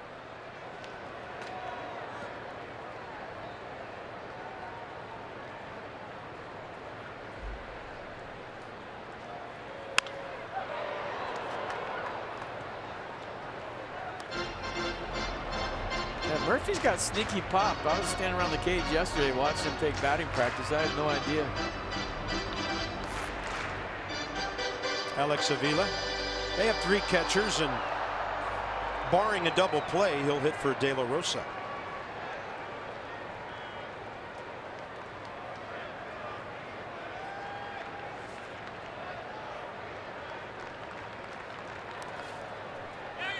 Ball blocked, and it's into center field now, but Taylor hustling.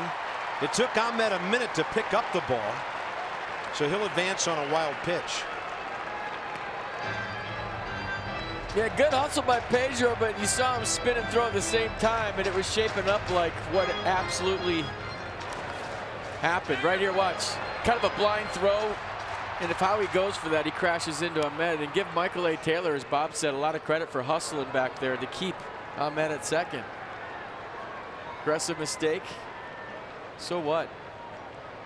I'd rather see a guy do that than just kind of jog after the ball and pick it up. This one out to left center, hanging up for Stevenson. He's got it. Runner can't go anywhere. 2 outs.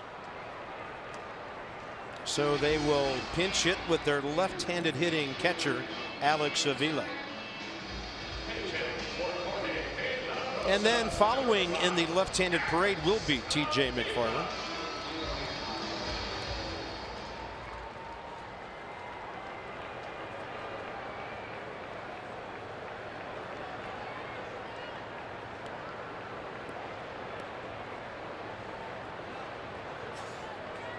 Avila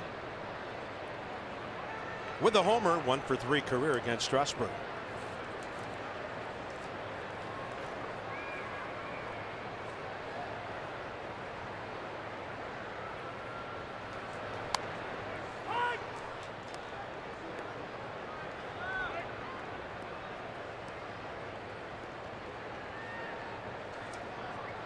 I think you're crazy if you ever throw a first pitch fastball to a pinch hitter. No, the book is, hey, when you come off the bench, swing at the first pitch fastball. And you see it a lot. Pitchers will challenge them, and that's the only thing they're geared up to do, right? They've been hitting in the cage for 15 minutes. They want a first pitch fastball. And Steven goes change up to Avila for just that reason. Great stuff. That's smart. Hey, I'm a pinch hitter. I want that heater. This guy throws 95. Change up, change up. On the Nissan pitch cast, it's 0-2.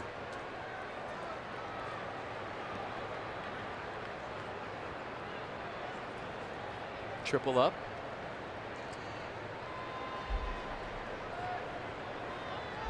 Why not? That was the hook.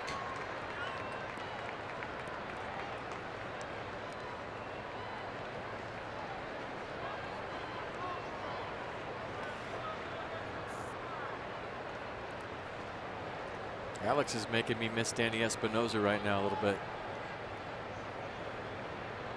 He signed with the Dodgers, you see that? Earlier with the Yankees this year. It's a good take. That was a strike for a while.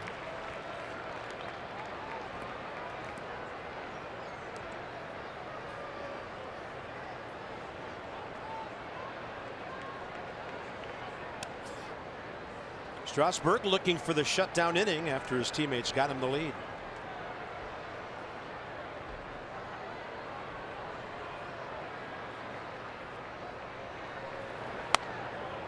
Gets his first fastball. It's off the plate. 0-2 to 3-2.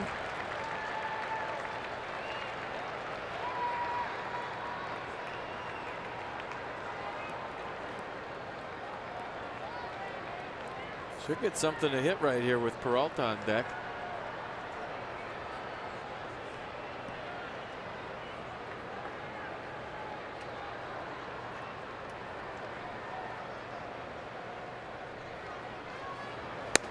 Nasty curve. Diving down and in, unhittable. Strikeout number 6. Strasburg does put the 0 on the board, and this one to the 5th.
Latest on the deal with an oblique. Had Weeder strained his hamstring a couple of days ago. Extended time for Murphy. Eaton, who's now on the 60-day DL after surgery. So here's the first one for Ryan against the Phillies on that double by Carlos Santana. I said it was just bruising on that one, and I think this one he kind of stretched out and reached back, so an oblique issue. No need to take a chance with it. Let that thing heal fully, and in the meantime, wahoo for wahoo. Mark Reynolds joins the club, and he's had a nice career. There they are. Brent Zimmerman batted .355 in 3 years at UVA. He was playing for them in the spring, in the minor leagues in the summer, and for the Nats in September of 2005. Youth.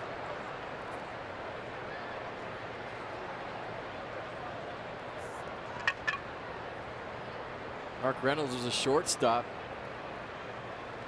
Sean Doolittle without the beard, that looked different. Chilling, waiting for a Zuber. 2 for 2 with that bullpen card.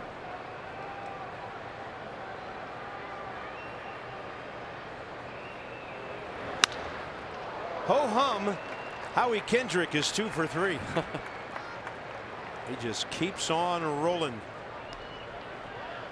So with more on the UVA connection, Zimmerman and Reynolds, and Dan, it goes really beyond UVA, back to kind of high school days, really. They've known each other for a long time, Bob, that's for sure. Competed against each other back in high school. Talking to Ryan about his oblique injury, he said he could have played through it, but with 5 months left in the season, felt it was best to just shut it down for now and get healthy. As for Reynolds, said he was really frustrated with how the offseason went and his inability to get a guaranteed big league deal after hitting 30 homers last year.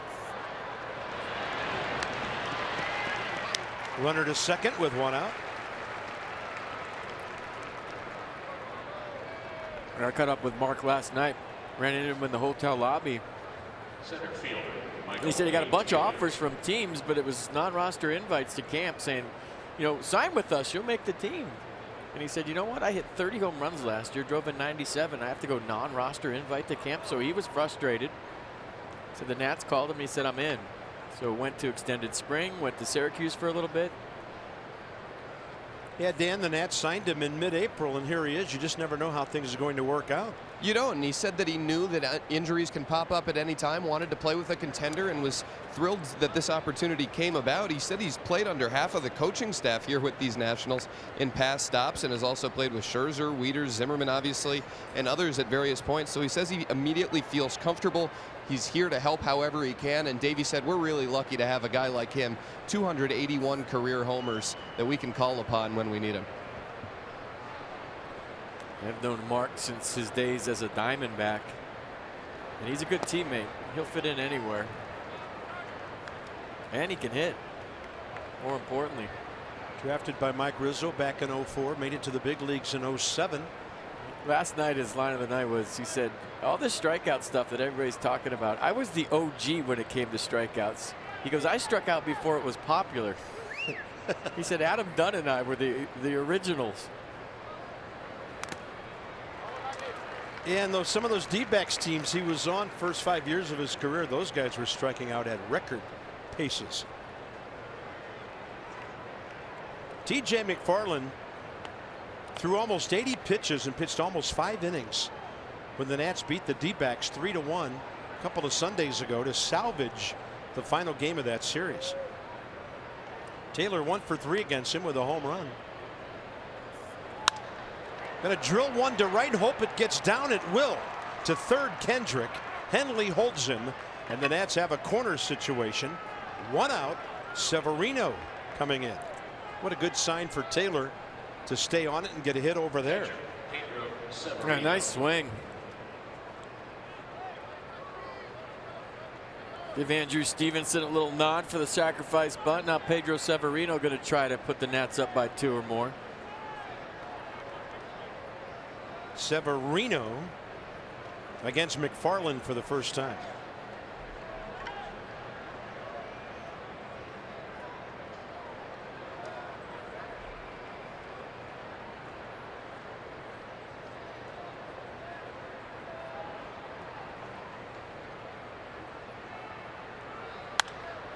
Up there trying to get it done in a hurry. Tell you, that thing was hit so hard it didn't slice much. Didn't ended up much foul either.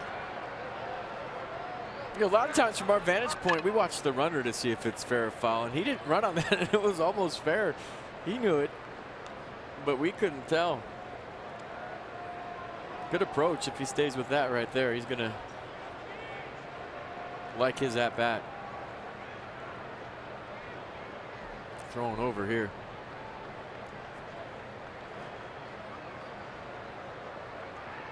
Have a guy at first who's 10 out of 11.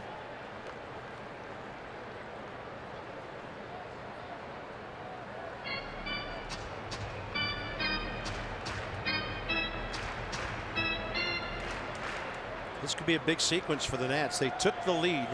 Strasburg got the shutdown 4th inning, and now a chance to add on.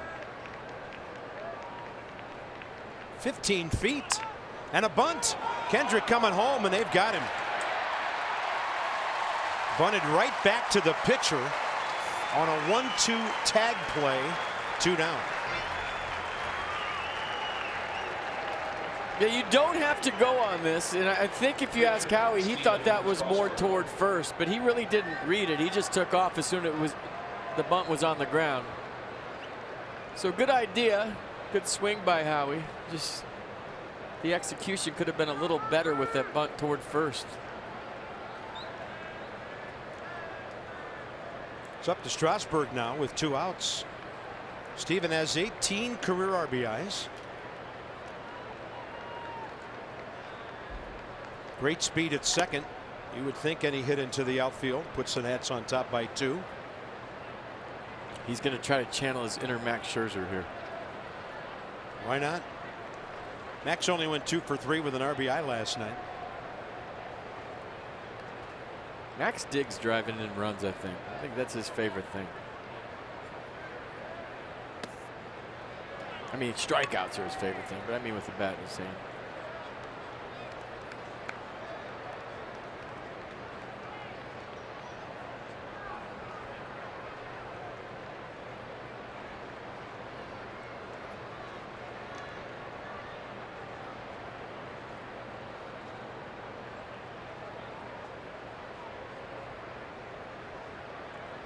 Two-0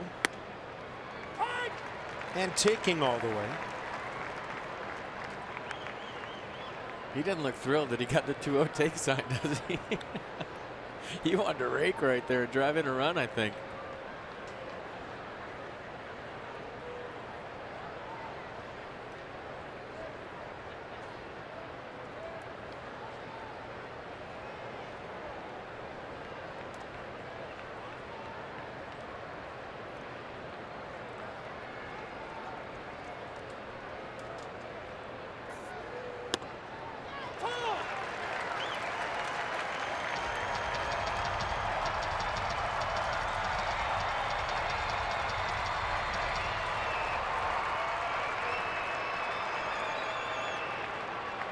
Yeah, McFarland's a ground ball pitcher. He turns over that sinker, as you can see, keeping the ball down. Runner going at second. Taylor heading for third, but Strasburg strikes out. The Nats have stranded 10 runners in 5 innings and lead by a run.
hats off for heroes, because no matter where you serve or when you served, we stand ready to serve all military families. All right, last night Max was awesome on the mound, at the plate, but I felt like he was a little more animated than normal. Yeah, we see a lot of reacts from Max Scherzer, but last night he was fired up big time. Whether he struck somebody out, that was getting out of the jam in the first. The double over Chris Owings' head here, and he got the second. There's another hand slap. Bryce Harper going the corner. Max liked that too.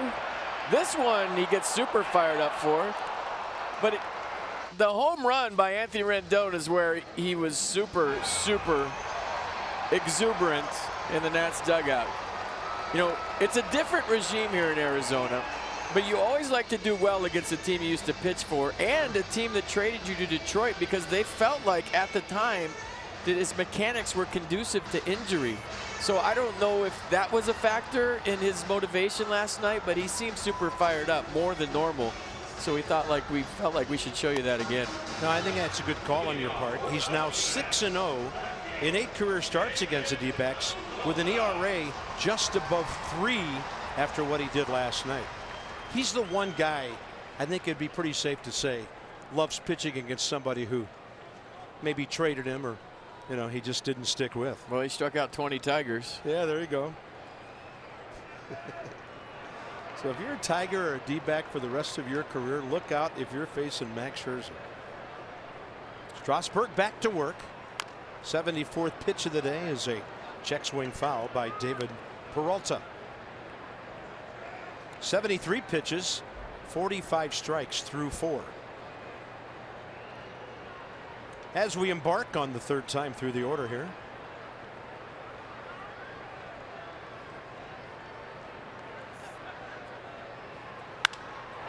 Pretty well hit left center. Taylor got a great jump, and he's basically waiting for the ball when it gets there. That defense has never waned, no matter what he's hitting. BCFP and DK, hope you're enjoying a Saturday early evening for you now on Masson as we come to you from Phoenix, where the Nats are trying to win a series today, trying to make it 3 in a row against the D-backs. In fact, one of the buses coming to the ballpark this morning was jam-packed with players after the night game, and they stopped the bus at the gate to do that under inspection thing, and Daniel Murphy got a little impatient and said, "Hey, we're here to win a series."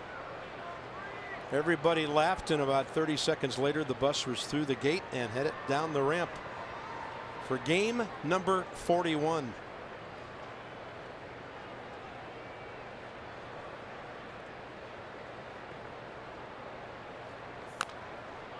And still got some sharp break on that curveball.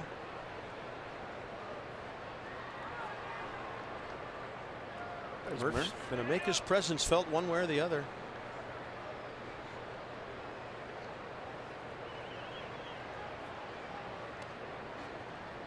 Don't know what the timetable is, but saw him take a swing in batting practice yesterday, and he tore out of the cage down to first base, rounded the bag, looked pretty good.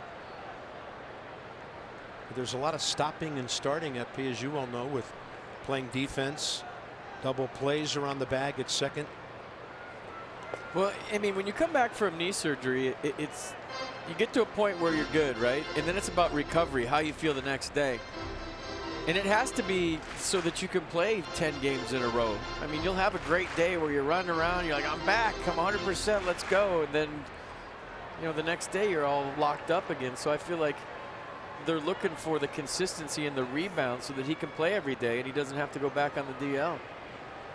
299, 599. Want him to be a 300, 600 man very quickly here. Yeah, those 110 career HRs are all in the last 2 seasons, you feel like. Yeah.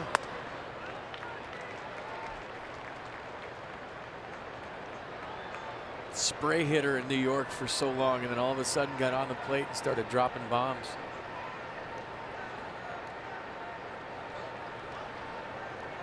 Descalso base hit to right, ground ball to the right side. 2-2. Close.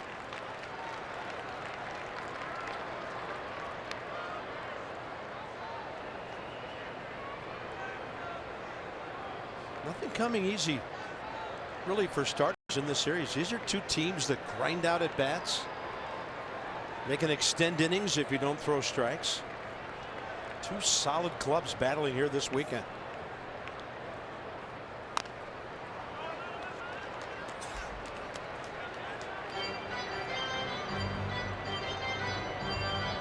We love looking at this every day.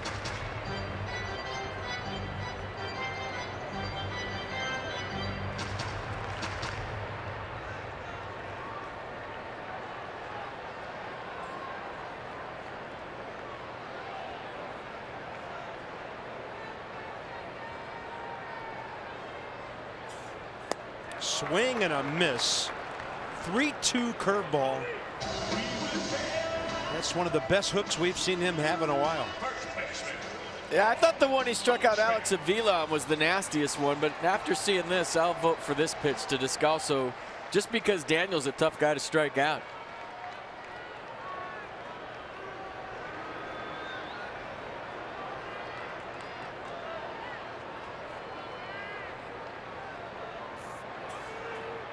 Goldschmidt up again.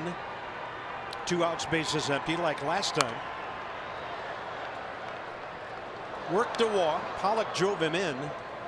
D-backs tied it back in the 3rd.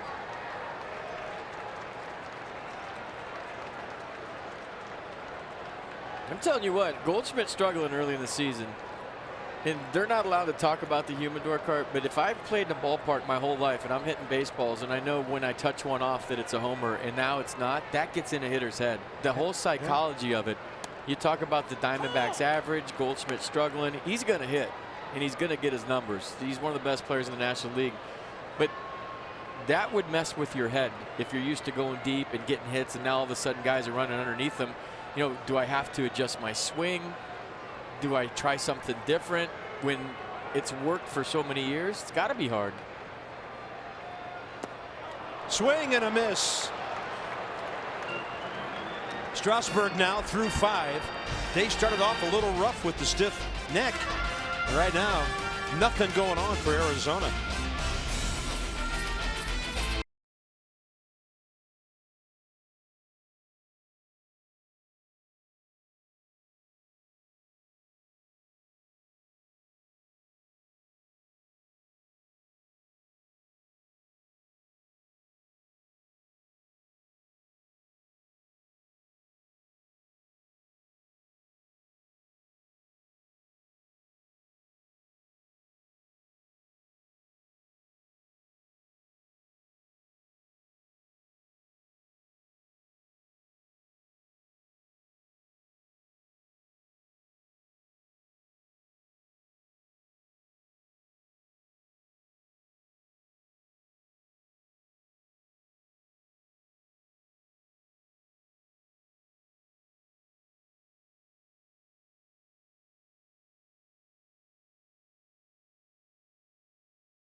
Kids run the bases. Touch 3rd. Oh, he missed 3rd. Did you see that? I got a challenge left. I'm appealing 3rd. Choke up like Joey Votto and rake.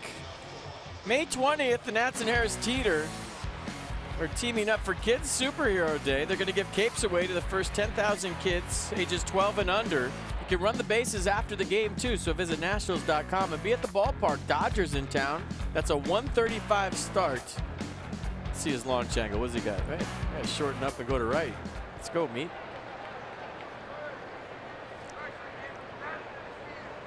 Cut down on that swing with 2 strikes and put the ball in play. Let's go. How could he? He's watching TV every night and ball players doing what you're telling him not to do. Yeah. I wonder at what age they're talking about launch angle now. 0-1 to Trey Turner. Trey's been aboard twice, single, run, walk. Looking like the leadoff man we know he can be.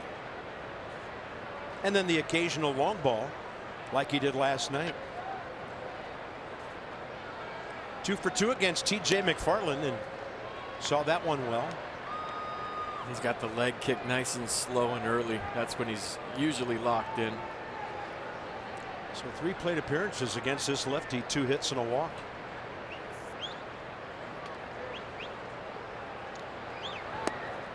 Trey's a rhythm player. He gets that leg kick going nice and slow, and he's a rhythm hitter. When he's on first base, he rocks back and forth trying to time up the pitcher's foot. Rhythm base dealer.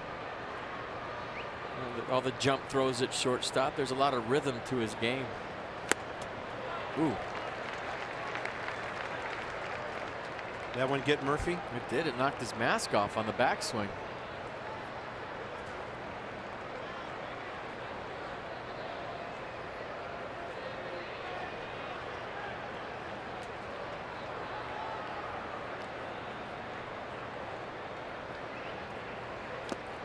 Leadoff walk. All right, DC Lexus dealers donate $250 to the Children's National Health System for the first 200 home runs hit by the Nats this year. Lexus, experience amazing. As I might have mentioned before, I'll be continuing to collaborate with Lexus on a number of customer appreciation initiatives and charitable efforts. The work they do here for the Children's National Hospital is just one example. They do a great job. Well done, all of you. Harper 0 for 4 against McFarland with a walk. Trey's got a lean.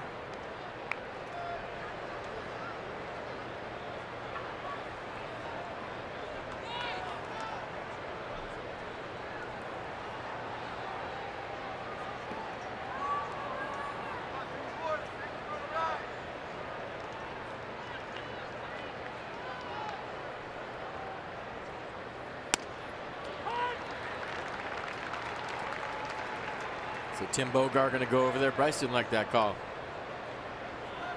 What do we got here? He'll go up and say things like, hey, let's go one-way lead right here. Get real big and think about coming back so we can see a move and do some homework.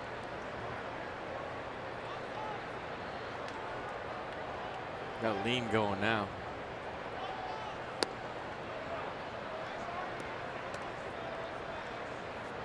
You know, as a base stealer, sometimes you get out there so far so you can do homework and see the move.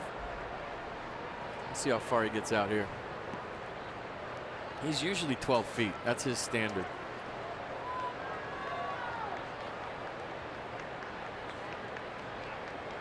And he usually stays right inside that lighted ring, which I find amazing.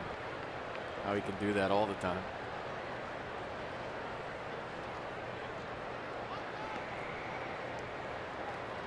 You just have a feel for the lead. You know, usually it's kind of like 3.5 steps, but you feel it. And you know he's always at 12 feet, a little bigger here. Oh, he was going. Harper, base hit right center. You know where Turner's going. Third without a play. Something big brewing here in the 6th with Rendon coming up. And a 3-time on-base day, 2-hit day for Bryce Harper. Well, this is why you love Bryce hitting second. And I talked to Dave Martinez when he was leading Bryce off, and he said as soon as Bryce gets locked in, we're moving him to the second spot. You're going to stay there all year. But now with Trey Turner on first, you don't only have to think about Bryce Harper, but you're thinking about Trey Turner. So he's going to get more fastballs hitting second when Trey gets on. So if Trey's locked, you're going to see Bryce hit. It's that simple. And he's had a real nice day here today. First career hit against McFarland. Rendon 1 for 2 against the lefty. Fielder's choice ground ball last time that for a moment was labeled as a 2-run single to left before Nick Ahmed got in the way and made a great play. See, that's where, you know, we have all these analytics and numbers, Carp. Until you can measure how I'm thinking as a pitcher with Trey Turner on first and Bryce Harper in the box, then, you know, then you got something. But this game is so mental, the sports psychology of it. And if I'm thinking about Trey Turner and Bryce Harper's up, I'm going to lay one in there. If I'm thinking about Bryce Harper with Trey Turner on first, he's going to run on me. So that's the dilemma that pitchers face with these two hitting back to back. And there's no analytic solution to that. Rendon, big cut. So the Nats box put 3 hits together for the run in the third. Still a crazy day because they haven't been able to plate any of the 6 guys who walked. Now 7. Maybe Turner becomes the first one. 10 runners stranded to this point and a chance to blow this thing apart. Now Harper going. They've got him in a rundown. And never leaving third base for a chance to is Trey Turner.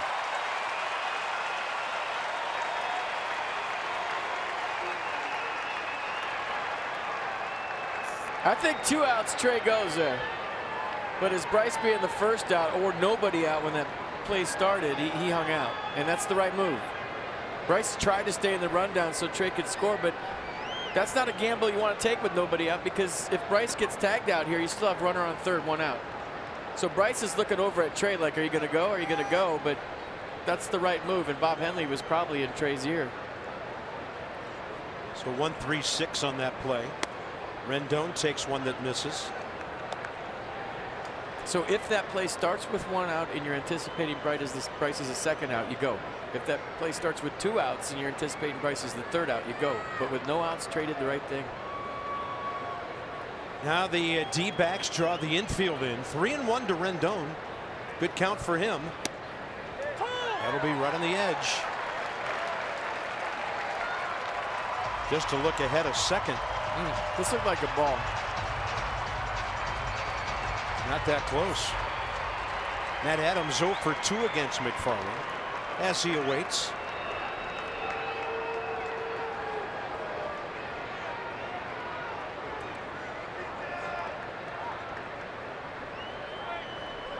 Rendon rips it to the shortstop. Turner coming home, and he never got to the plate. 6-2 on the fielder's choice. Maybe Martinez wondering if his runner had any chance to get home, at least to the plate on that. You can't block the plate. If the throw takes you into the runner, that's one thing.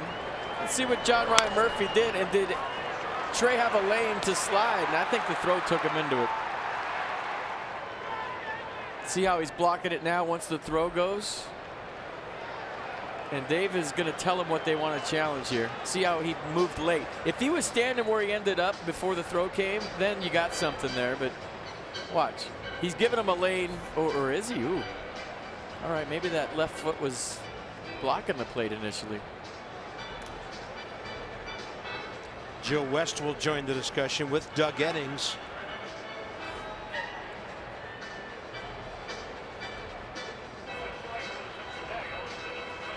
Trey saying that's why I couldn't touch the base, because I couldn't. There's no way I could have. But if that's the case, Carp, Trey is within his rights to truck the catcher if he wants to. No challenge here.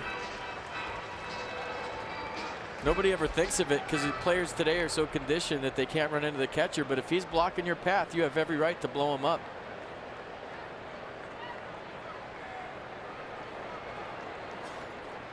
Rendon at first, 2 outs now for Matt Adams.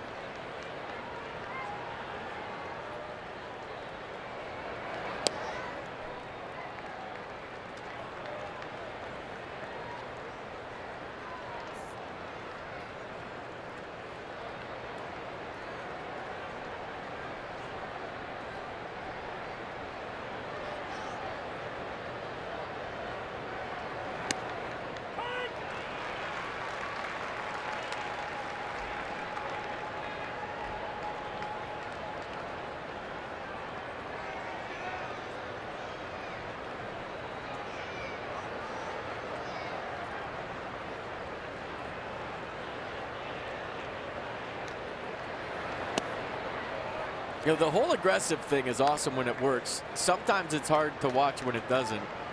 But it sort of won the Nats a game the other night with a balk and just the threat of a safety squeeze at third. That play didn't work today. Bryce got picked off. Trey just got thrown out at home. So when it doesn't work, it's like woof. But when it works, the threat of it alone puts pressure on a defense. Adams to right. Well, we know all about the kind of catches Steven Souza Jr. can make. Didn't have to dive for that one. The Nats lose 2 base runners during 1 at bat and do not score in the 6th.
For Steven today, 54 strikes. He's punched out 8 Diamondbacks, and we'll watch some of them right now.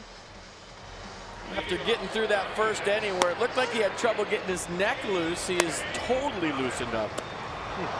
Struck out the side in the 2nd, struck out 1 in the 3rd, 1 in the 4th, and 2 in the 5th inning. So he is holding on to that 1-run lead as we speak. Washington area Toyota dealers help children and their families by making a $44 donation to the Children's Inn at NIH for every strikeout by a Nats pitcher this year. Big matchup here in a 1-run game. Strasburg and Pollock. He's been hit by a pitch and he's doubled to left center to drive in their only run.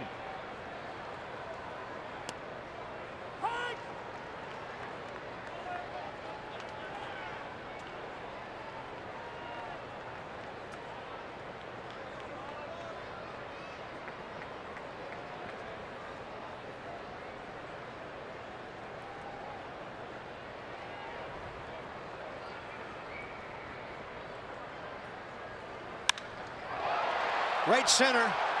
Taylor tearing after it deep. He's got it right below the yellow line.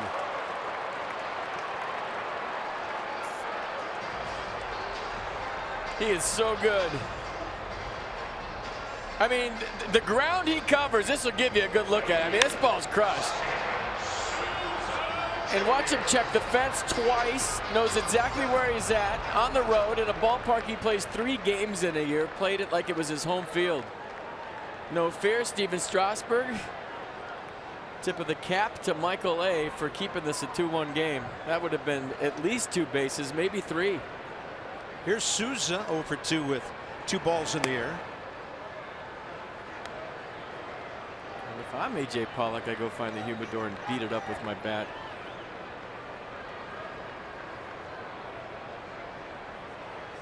I mean, it's impossible to ignore how different this ballpark plays now with these baseballs. We've been coming here for years.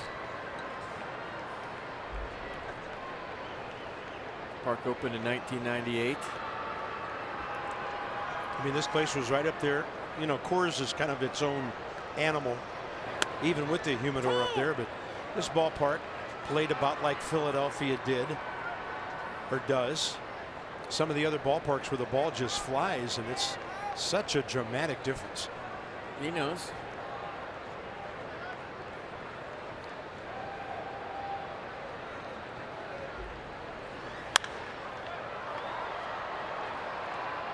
Fair ball. It's going to be a tough play for somebody. And Bryce Harper to a knee, grabbing it near the line. That ball's always got that twisting action where it's coming back toward fair ground. 2 outs. So Bryce was just next to Michael A in right center. Now he's got to run this way. So Michael A got to take that play off. Bryce didn't, so he's been running all over the outfield and hits the brakes here. When you hit the brakes hard, your head's bobbing. Two hands, nice play. Yeah, really good play. Here's Marte.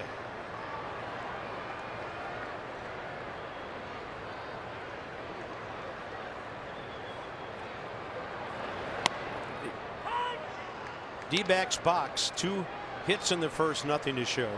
Pollock the RBI double in the third, and an Ahmed single in the fourth. Tell you what, you put a humidor in every ballpark, you will not hear about launch angle for more than a couple of weeks after that. That's got some pretty good angle on it. Out to right center by Marte. 5th time he's been on in this series, and that guy rounds first base as hard as anybody.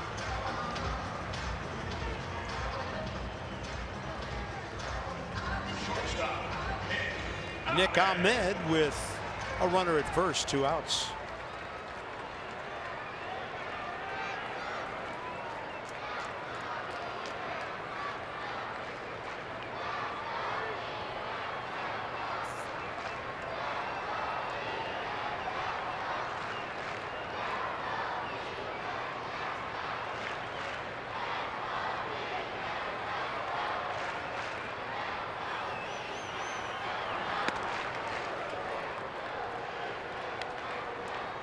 Strikeout swinging in the second.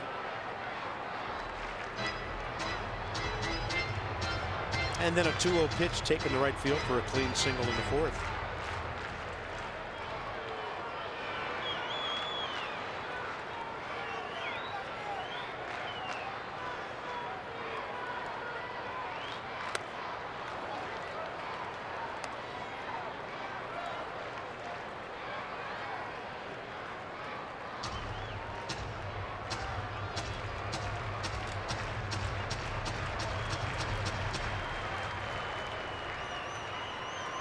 Trying to get this 6th inning over. Strasburg's gone at least 4 times this year, including 8 against the Braves, and that's in there. In fact, he's gone 7 innings, 3 of his last 4 starts. 6 1/3 against his Arizona team. In the between there.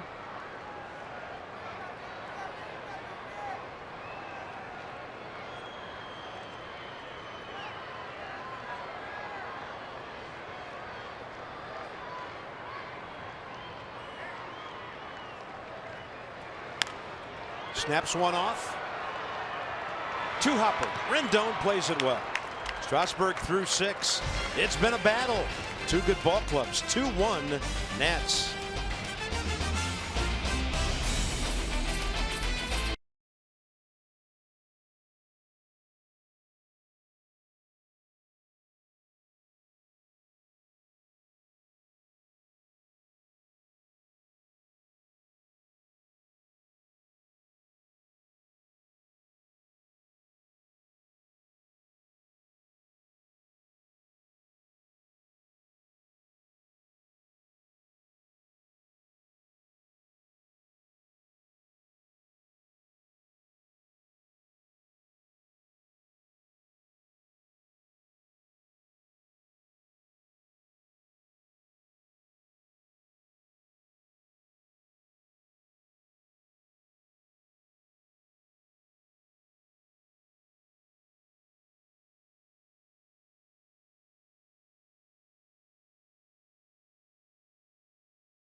Right now, The Nats have stranded 11 runners. Bryce has been in the middle of the offense, as has Trey, and some glove work by both of them as well. Strasburg battling his way through 6 innings. Interesting ball game, maybe a twist and turn remaining in these last 3 innings. This thing's got a long way to go. Yeah, you win the first 2 games of a series against a first-place team. If you could tack on some extra runs here and pad that lead a little bit, you have a feeling that the Diamondbacks are going to have a tough go. We talk about Bryce Harper, Trey Turner, Matt Adams a lot. Howie Kendrick's been their best hitter all season long. He's about to lead this thing off, going for his 3rd hit today. And if he gets on, who knows what happens. But you talk about a consistent hitter, you're looking at him right now. Yeah, most consistent guy in the ball club, without a doubt.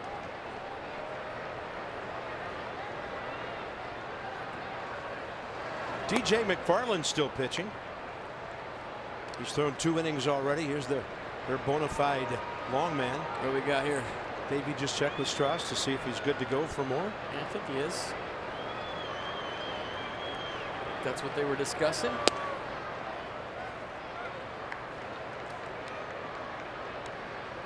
Howie Kendrick already has a base hit against McFarland. First man he faced 2 innings ago. Clean single up the middle.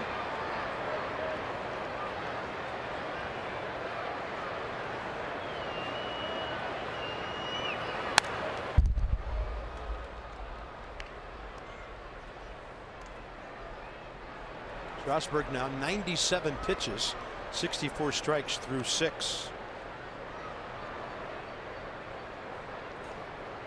And if you wonder if Sean Doolittle's available today, maybe not. So 1 more inning from your starter could be huge. That was an off-speed pitch to that Howie out ahead, and he popped it up near the mound. Descalso, first out, 7th inning. All right, MLB At Bat is your #1 Nationals app. You can customize your experience to catch every moment this year. All kinds of cool things on that app. Download MLB At Bat today. The doctor? The doctor's pretty relaxed right now.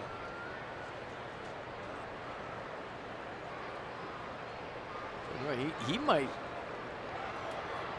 have made the bullpen card popular for other teams too now. Yeah. They're thinking, hey, Doolittle hasn't blown a save this year. Why am I not riding in this thing? It's 2 for 2 in the cart.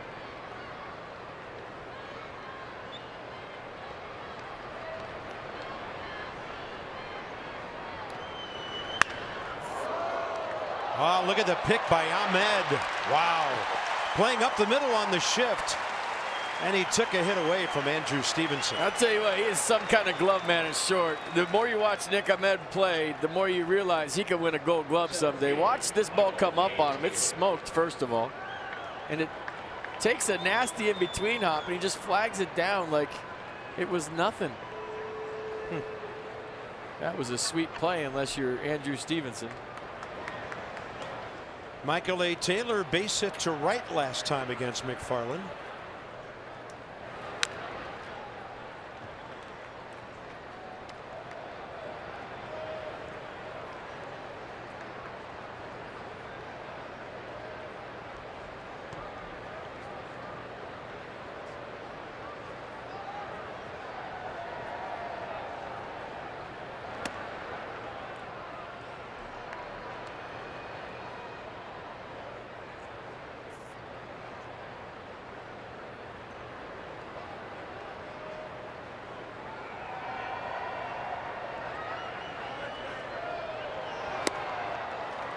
One and two.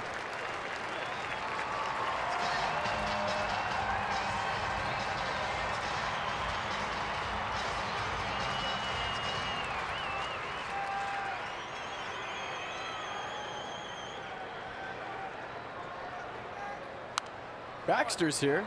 The half man, half Bobcat mascot thing they got. They call him the league's most fan-friendly mascot. I don't know if that was a poll or I don't know what it is. It's half cat, a marketing ploy, half human being. And don't bobcats eat rattlesnakes? I'm not sure I get that. Do they really? Yeah. Taylor strikes out looking, and he's mad. You never see this. Nats go in order. Whoa. No, see, that's just wrong. Oh, you brought it up.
Wow. What a hard-working staff we have, huh? How about that? Guys pitching a lot of innings. Strasburg, Scherzer up at the top of the league in innings. It says a lot of things. It talks about how good your staff is to be able to go through orders 3 times. Talks about your manager's philosophy on letting him do it. Talks about the kind of shape and the mentality the pitching staff has.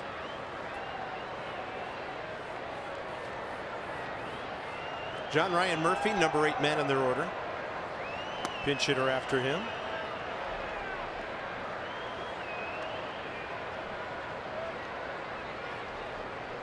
Chris Owings.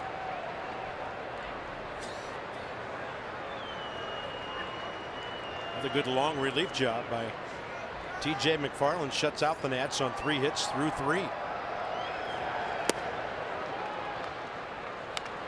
That pitch has been there all day, hasn't it? Well, at least since the 2nd inning, yeah. He missed the 1st inning. Steven had a tight neck. It seemed like he was rubbing it in the dugout. He didn't have command, had the bases loaded and really bared down.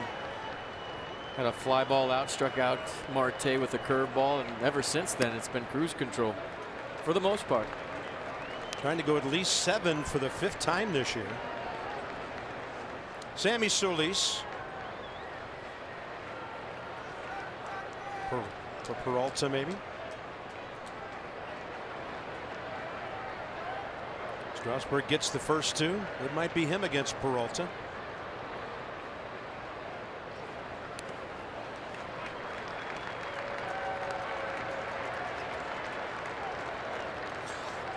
Well, 2-1 game, 3-2 pitch, big one coming right here.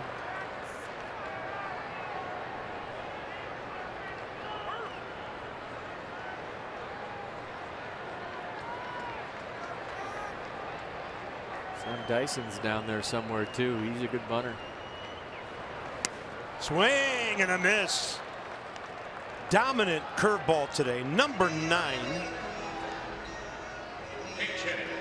Yeah, definitely been the pitch of the day for Steve. A nasty hammer here, 3-2. Everything down the way, and that one he just spun up there. Watch it catch right about there, and lots of late break.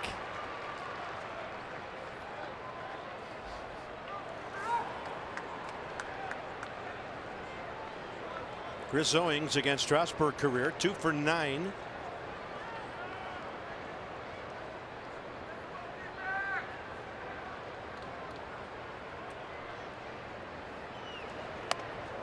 And a backup breaking ball.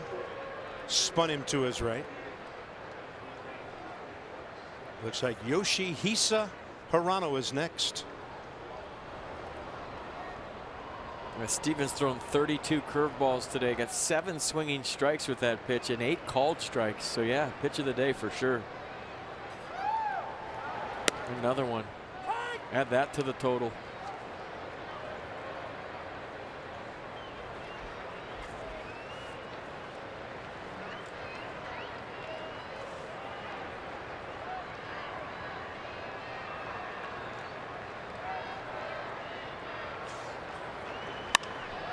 In the air, in play. Adams has a good look, makes the one-handed grab. That wasn't easy. 2 of the 3 best defensive teams in the league in this series, and they are showing off a little bit this weekend. Yeah, back to home plate, running full speed in foul territory over the shoulder. Is that going to do it? That is. Double switch coming. First of all, let's check out Matt one more time. Couple peeks to see where he's at. Knew he had room and makes a nice catch. And like we made you do with Tanner Roark the other night, if you're at home right now, feel free to give Steven Strasburg a standing ovation when he comes off here. That was a gutty performance by a guy that started out with a stiff neck. Did a nice job. Strasburg 6 2/3.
Pretty big day for Steven Strasburg with 9 strikeouts, a walk, a run on 5 hits through 6 2/3. And now the key matchup is the lefty-lefty with Sammy Solis against David Peralta.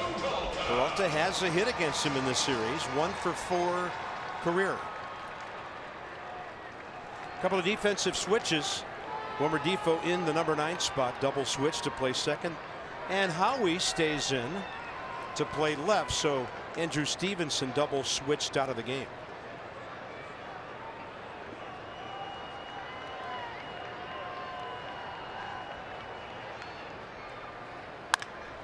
Peralta in between hop.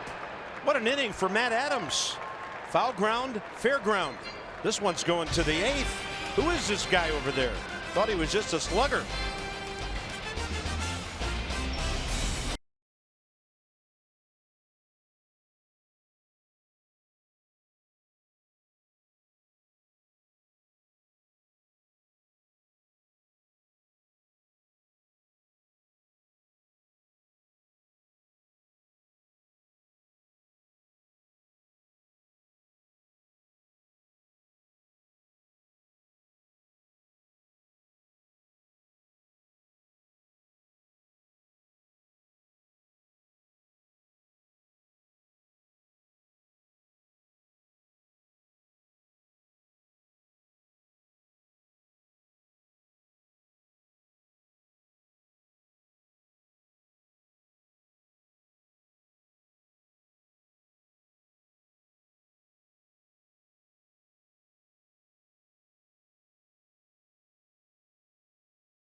time for the Miller Lite Hold True moment, going all the way back to the first inning in case you missed it. A single, a hit by pitch.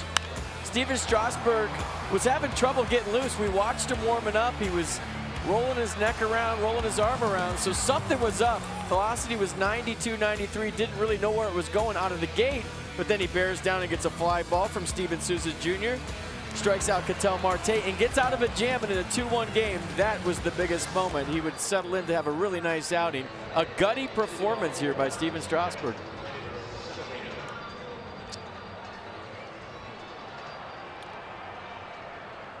So Strasburg, 106 pitches, 69 strikes, and all the other great numbers to go with it. Impressive.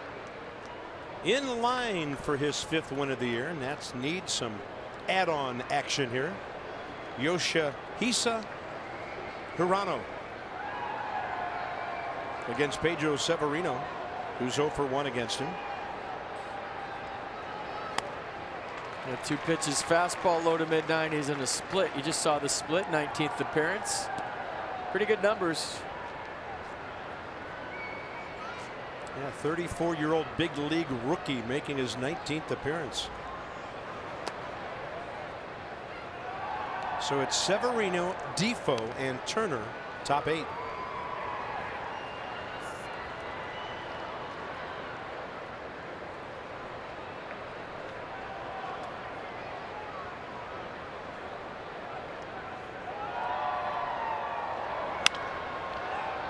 Off the end of the bat, it appeared. It's got some carry to it. And under it, A.J. Pollock. First out, 8th inning. Checking on some minor league insights brought to you by PNC Bank. Make today the day. No better time to act than today. So right fielder at Harrisburg doing some good things. Extra base hits, walks and runs. He's an Aggie from New Mexico State. 5th round pick 2 years ago. Daniel Johnson. It's ready, call him up.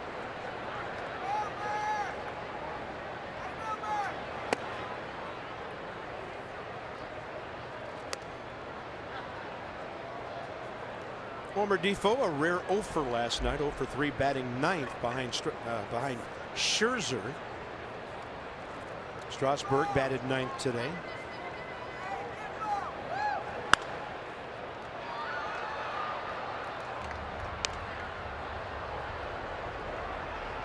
Bryce is starting to relock. Not that he ever really left us. I mean, he just hit the tough luck for a minute. Davey's not going to pick him up during the game, but he gives him some love as he waits.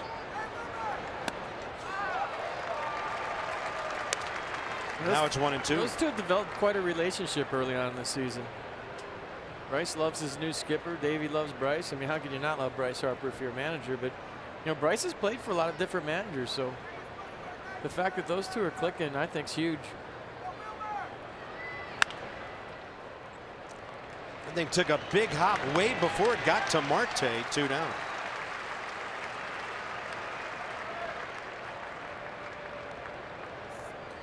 Now Trey Turner trying to get it to Bryce.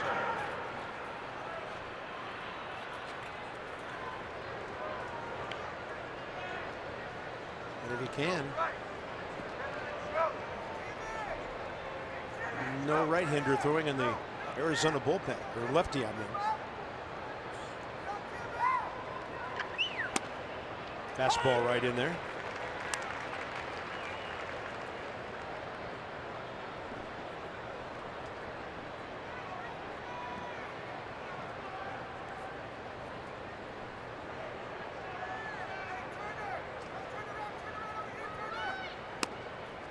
Right on the edge. Turner faces Hirano for the first time. Trey's had a good day. A base hit, a run, 2 walks. On base percentage back up toward the 385 to 90 mark right now. His on base percentage has been running right about 100 points higher than his batting average throughout the season. Game number 41 today. We're beyond the quarter pole.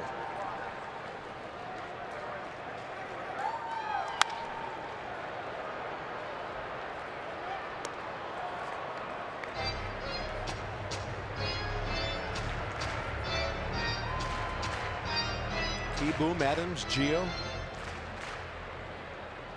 Braves and Phillies play tonight.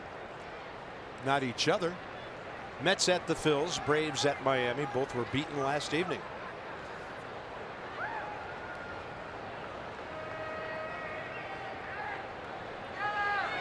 Swing and a miss, and this one to the bottom of the 8th. Couple of solid bullpens battling here. Still 2-1.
On high right now for Ford drive of the game. Remember yesterday it was a bullpen cart. Today we're showing you an out. Why? Well, look at the sprint speed, the ground covered, and the catch probability. 4 of 10 center fielders make that play.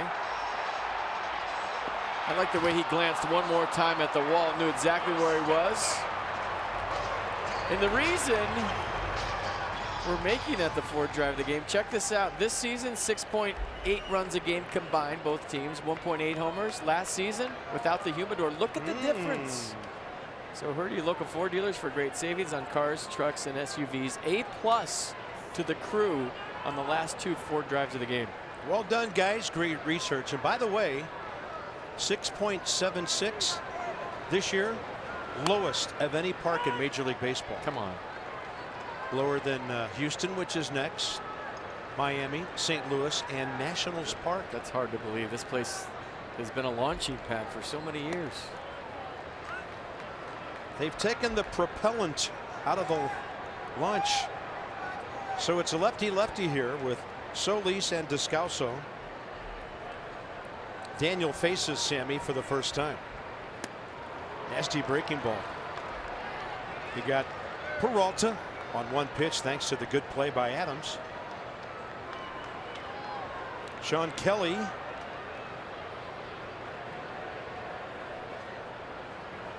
I mean, if those numbers hold up through the season and you're a free agent pitcher, you might want to think about playing here, which in the past would have been crazy. Yeah. And if you're a hitter, going somewhere else, probably. 2-2. And you saw Nationals Park, number 5 on that list of fewest runs per game combined, but the cold April had a lot to do with that. That they will disappear off of that list. Yeah, our ballpark will.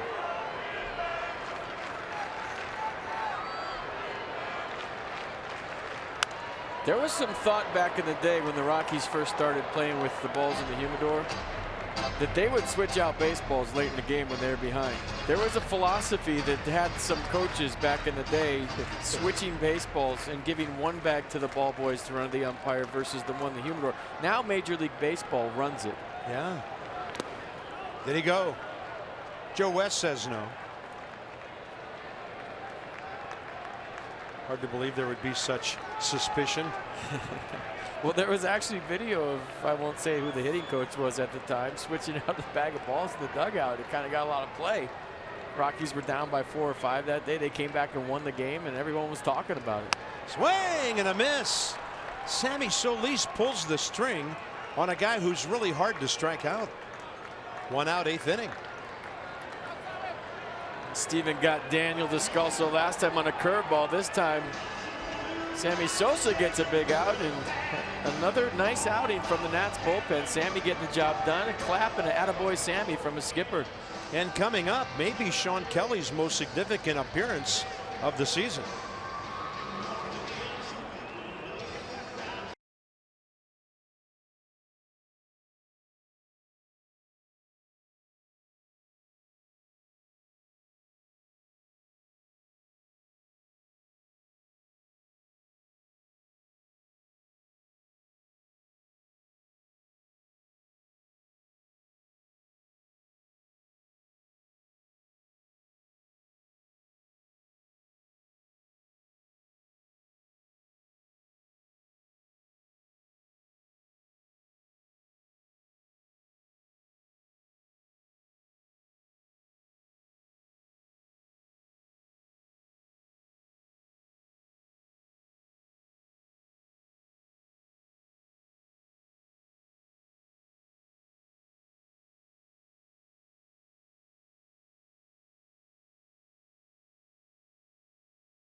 Pinstripes and the Nats. Yankees will be at our ballpark 7 o'clock. And at 7:05, Gio will throw the first pitch. He's 4-2. Last 3 starts, 2 earned runs, 21 strikeouts in 18 innings. Yankees will throw the kitchen sink called Masahiro Tanaka. He gets you going. Johnny and Ray at the ballpark. 6:30, first of 2 against the Yankees. Nats bullpen is hot. Last 4 games, 3 holds, 2 saves. Sean Kelly's most recent appearance, he got Manuel Margot in a 1-batter appearance 3 games ago, and here he is for his 10th appearance.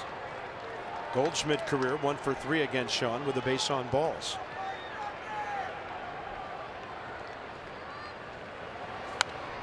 And a fastball slider for Sean. Fastball in the low to mid 90s. Obviously a huge high leverage situation right now for the Nats and Sean. But this is where, you know, the rest of your bullpen, so to speak, has to step up big time when the other part has been used a lot, right? So we always talk about the behind bullpen. Well, sometimes it has to be the ahead bullpen. Else you just run Kinsler, Madsen, and Doolittle into the ground.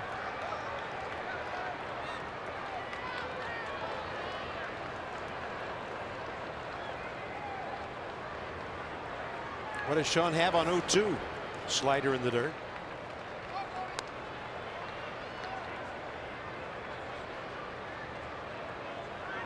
Brandon Kinsler, clean 8th inning here last night. Setting things up for Doolittle.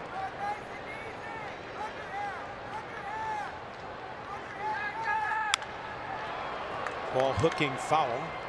Good crowd today. 29,428. Biggest of the series, and seeing a pitching duel. There's 2 good bullpens and lock horns here late in the game.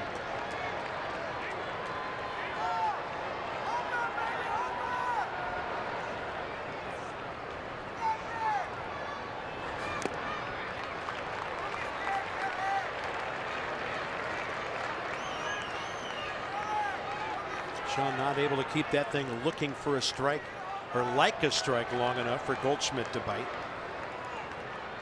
Now back to 2-2. Pollock on deck. The high fastball used to be Sean's out pitch. Another slider.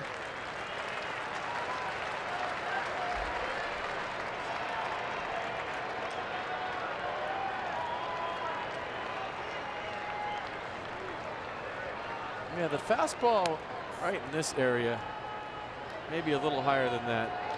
Even though it's 3-2, it's in the past Sean's bread and butter. None of those sliders close.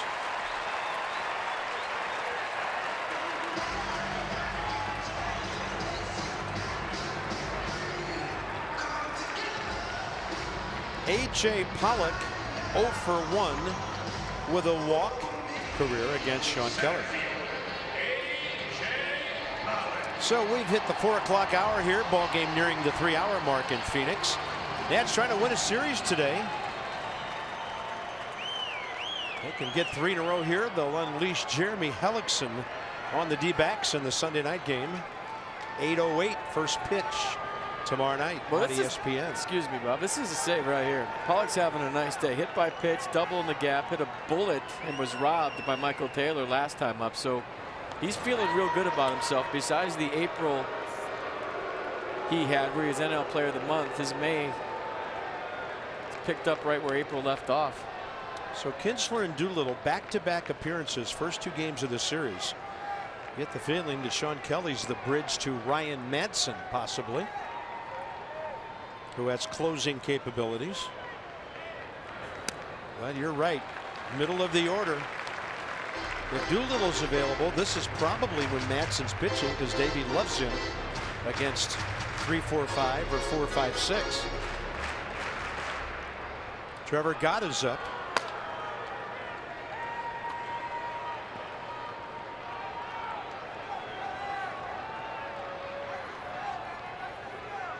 Ground ball needed here. And Sean comes up and in with the heater to even things up. A lot of movement on this 2-seamer from Sean Kelly. Usually he'll just 4-seam you up in the zone, but they have a little run to it.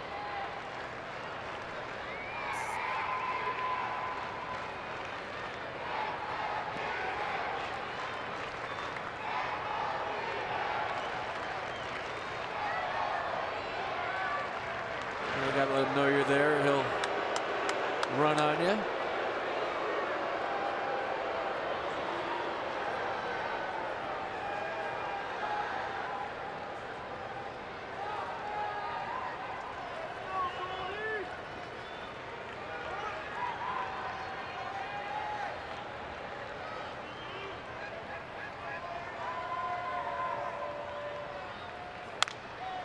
High in the air, right side. It'll be close, but not coming back.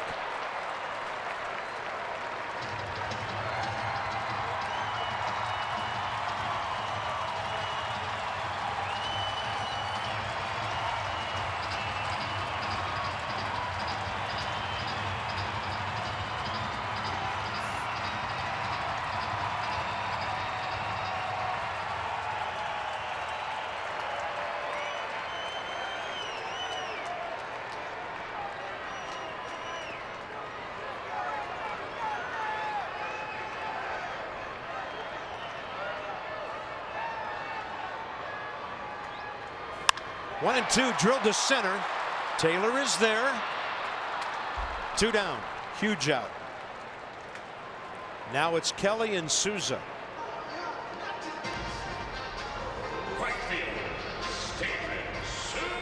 I mean, with the humidor, just throw it down the middle, let your center fielder run around a little bit. Let him get some exercise around the campsite. Don't have to trick him in this yard like you had to before.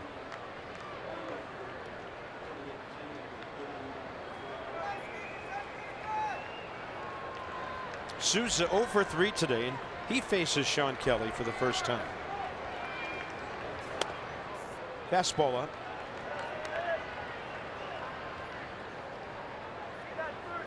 D-backs are warming up their closer to keep it close in the 9th. Harper, Rendon, Adams due up, by the way.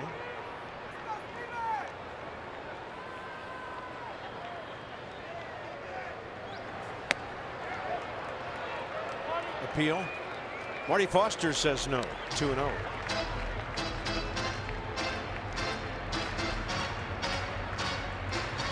So the closer on your left, Brad Boxberger, their lone remaining lefty, Andrew Chapin. He could come in to face Harper. Or the score dictates who pitches.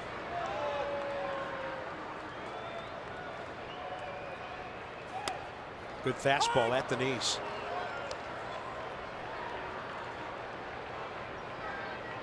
Keeping the ball down nicely.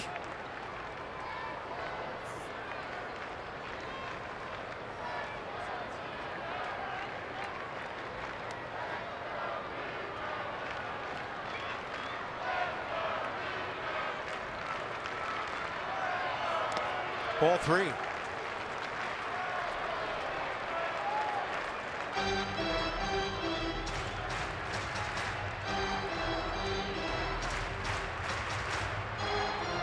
Well, Souza's in the driver's seat now. He knows that he doesn't want to let the tie and run get to second via the walk. He's going to get something to hit, you'd think.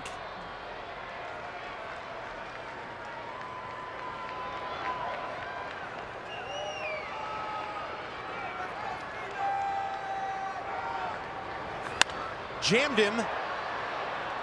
Playable. Long way for Adams. Couldn't quite glove it. Good effort. Ballpark, as it goes down the line, has a little more foul ground than some. Yeah, he went a long way. Plus, he's holding the runner on. So look where he starts, and look how far he has to go. Let's go right down by that sign.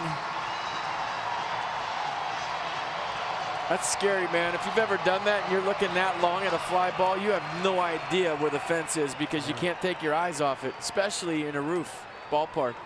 Ball ticked off the edge of his webbing.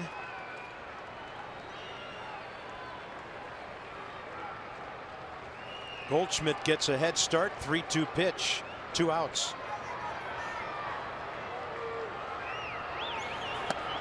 Got him! Souza tosses the bat into fair territory. He gets ejected, and Sean Kelly has maybe his finest moment this year as a Nat. Souza couldn't believe the call, tossed the bat, it landed fair, and Doug Eddings tossed him. Souza's not done yet. And a great pitch by Sean Kelly.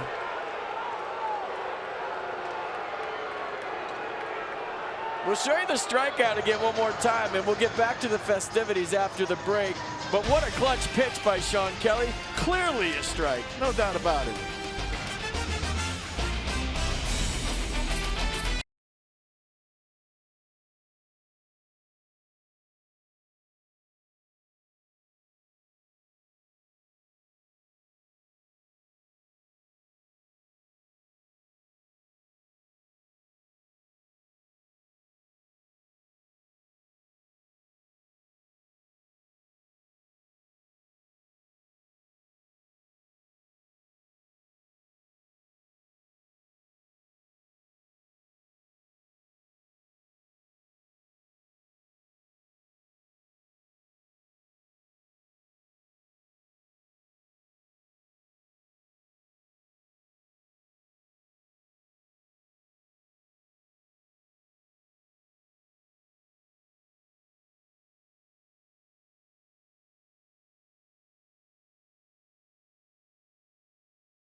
Whole commercial break.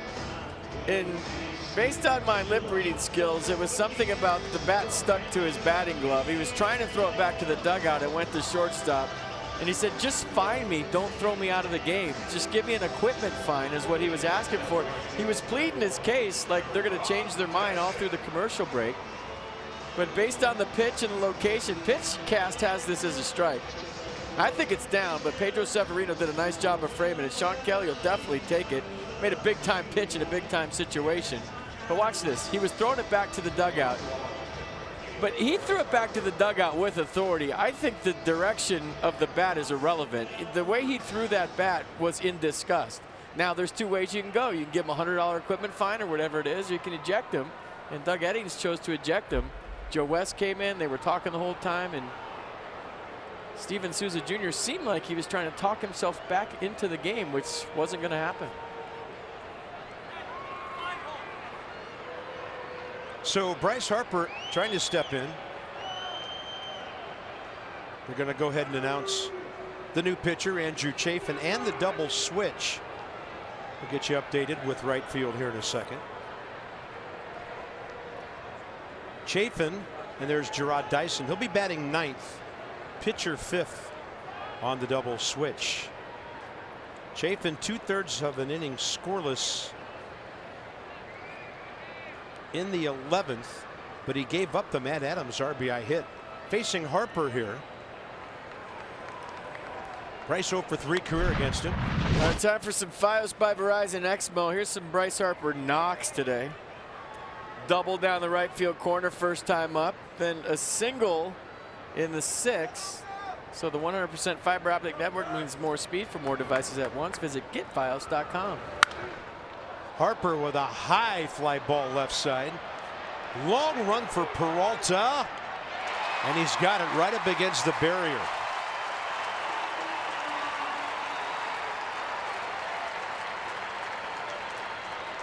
Long run, hit the brakes, 2 hands.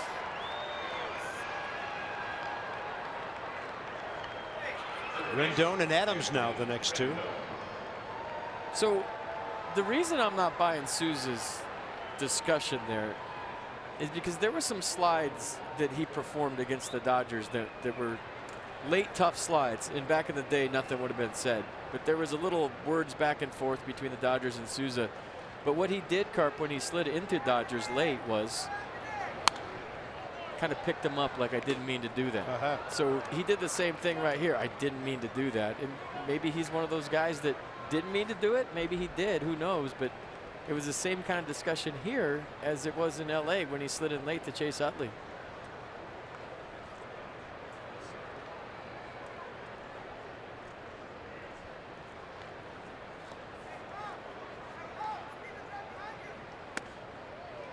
Anthony Rendon's ground ball in the 4th, hard hit, robbed of a hit by Nick Ahmed, is the difference in this game.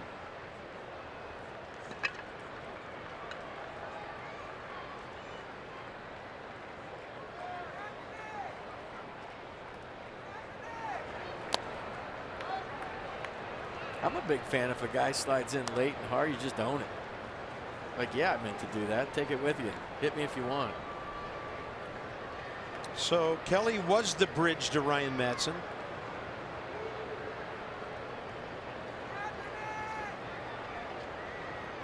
Such a luxury for a manager to have 3 guys capable of closing games.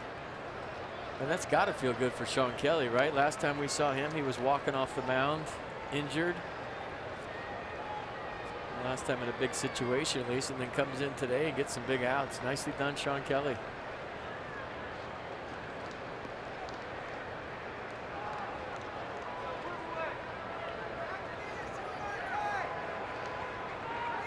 Two.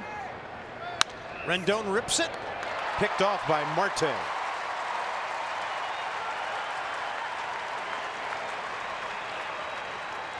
Chafin and Adams now. And Matt, as I mentioned, got that go-ahead hit against him in the 11th inning on Thursday night.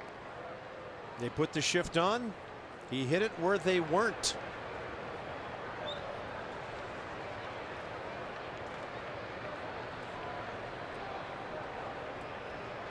Is that the past tense for 8? Yeah, Lee Willie Keeler used to hit him where they ain't.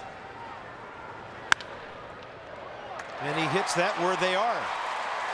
Marte picks it off. Here we go. Bottom 9. Series win up for grabs.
Lesson brought to you by American Standard Heating and Air.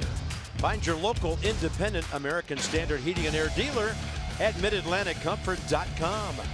And by Ocean City, Maryland. There's no end to the fun you'll have in Ocean City. Plan your trip today at OCOcean.com. That's where the UFOs landed. Close encounters of the third kind, pretty sure. Look at what happened again today. Here's a UFO. Uber for Ryan Madsen. It worked for Sean Doolittle, so why not?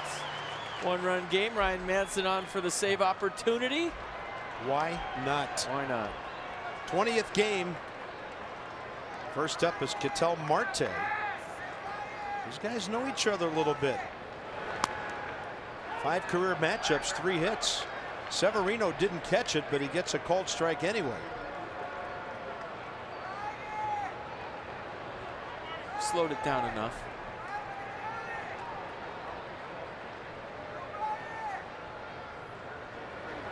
.270 Nats, 150 D-backs.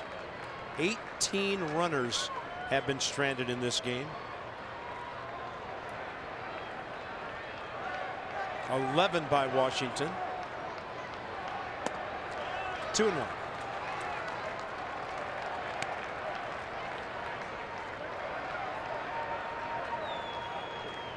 Tonight he was throwing a free and easy 98.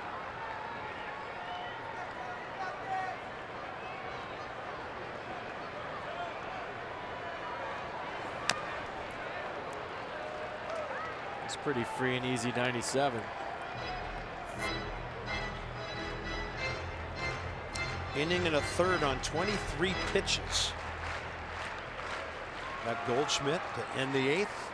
Walked a man, got through a scoreless 9th, and gave the Nats a chance to get that thing into extras where they eventually won it. 2-2. Ground ball, right side, in between, and it gets Defoe.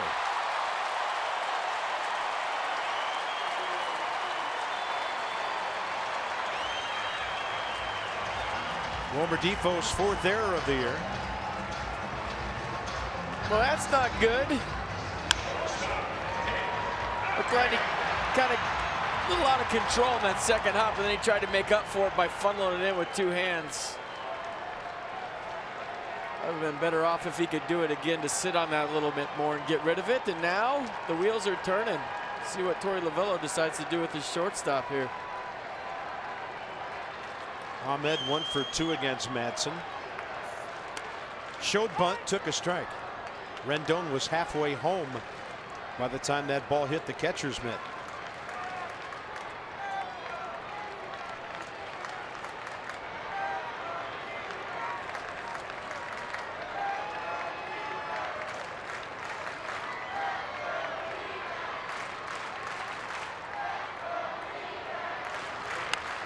Lays it down. Madsen has it.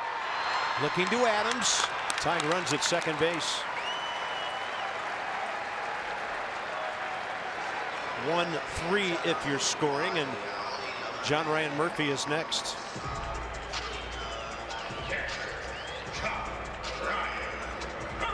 Trey Turner going to talk to Ryan Madsen right here. Maybe about keeping Marte close enough at second. I don't think Marte is a threat to steal third. So it's Murphy. On deck, Dyson.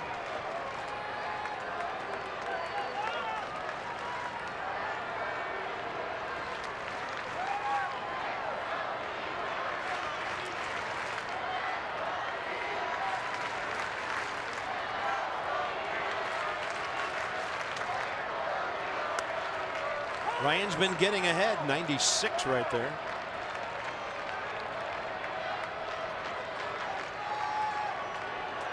He's thrown 49 fastballs at that velocity this year. 25 at 97 and 5 at 98.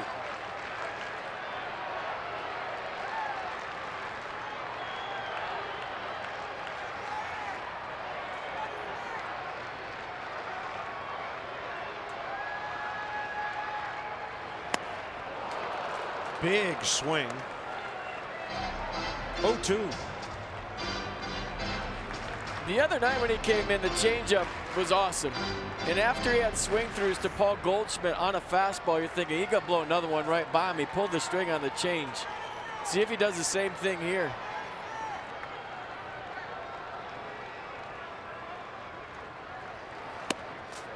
Shows him the heater away.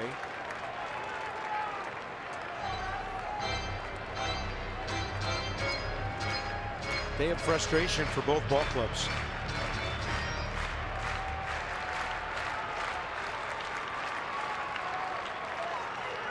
D-backs trying to avoid a 4-game losing streak. And a 1-2 with 1 out. Got him looking! Outside edge. 2 down.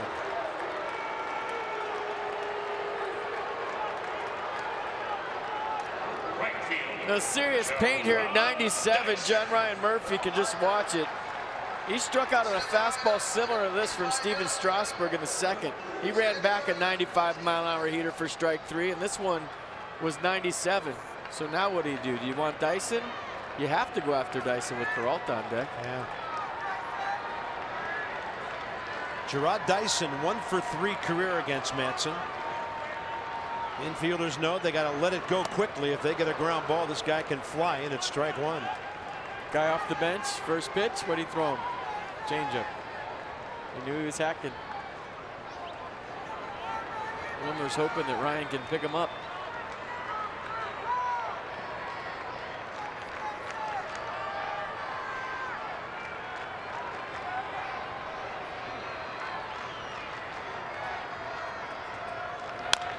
Chopper right side. Adams near the bag and the tag. The Nats have won their 3rd in a row in Phoenix. And at the end of the night, the possibility of being a half game out of first place. Well, gutty effort by Steven Strasburg. The bullpen even better today.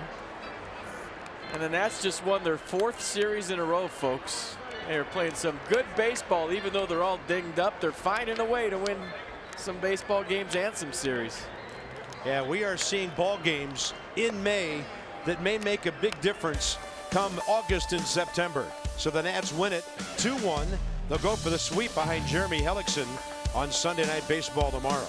We'll see you next against the Yankees. 6:30 coverage begins on Tuesday. Gio against the Pinstripes. This has been a presentation of Masson. Johnny and Ray now straight ahead. Nats Extra post game and from Chase Field. See you later.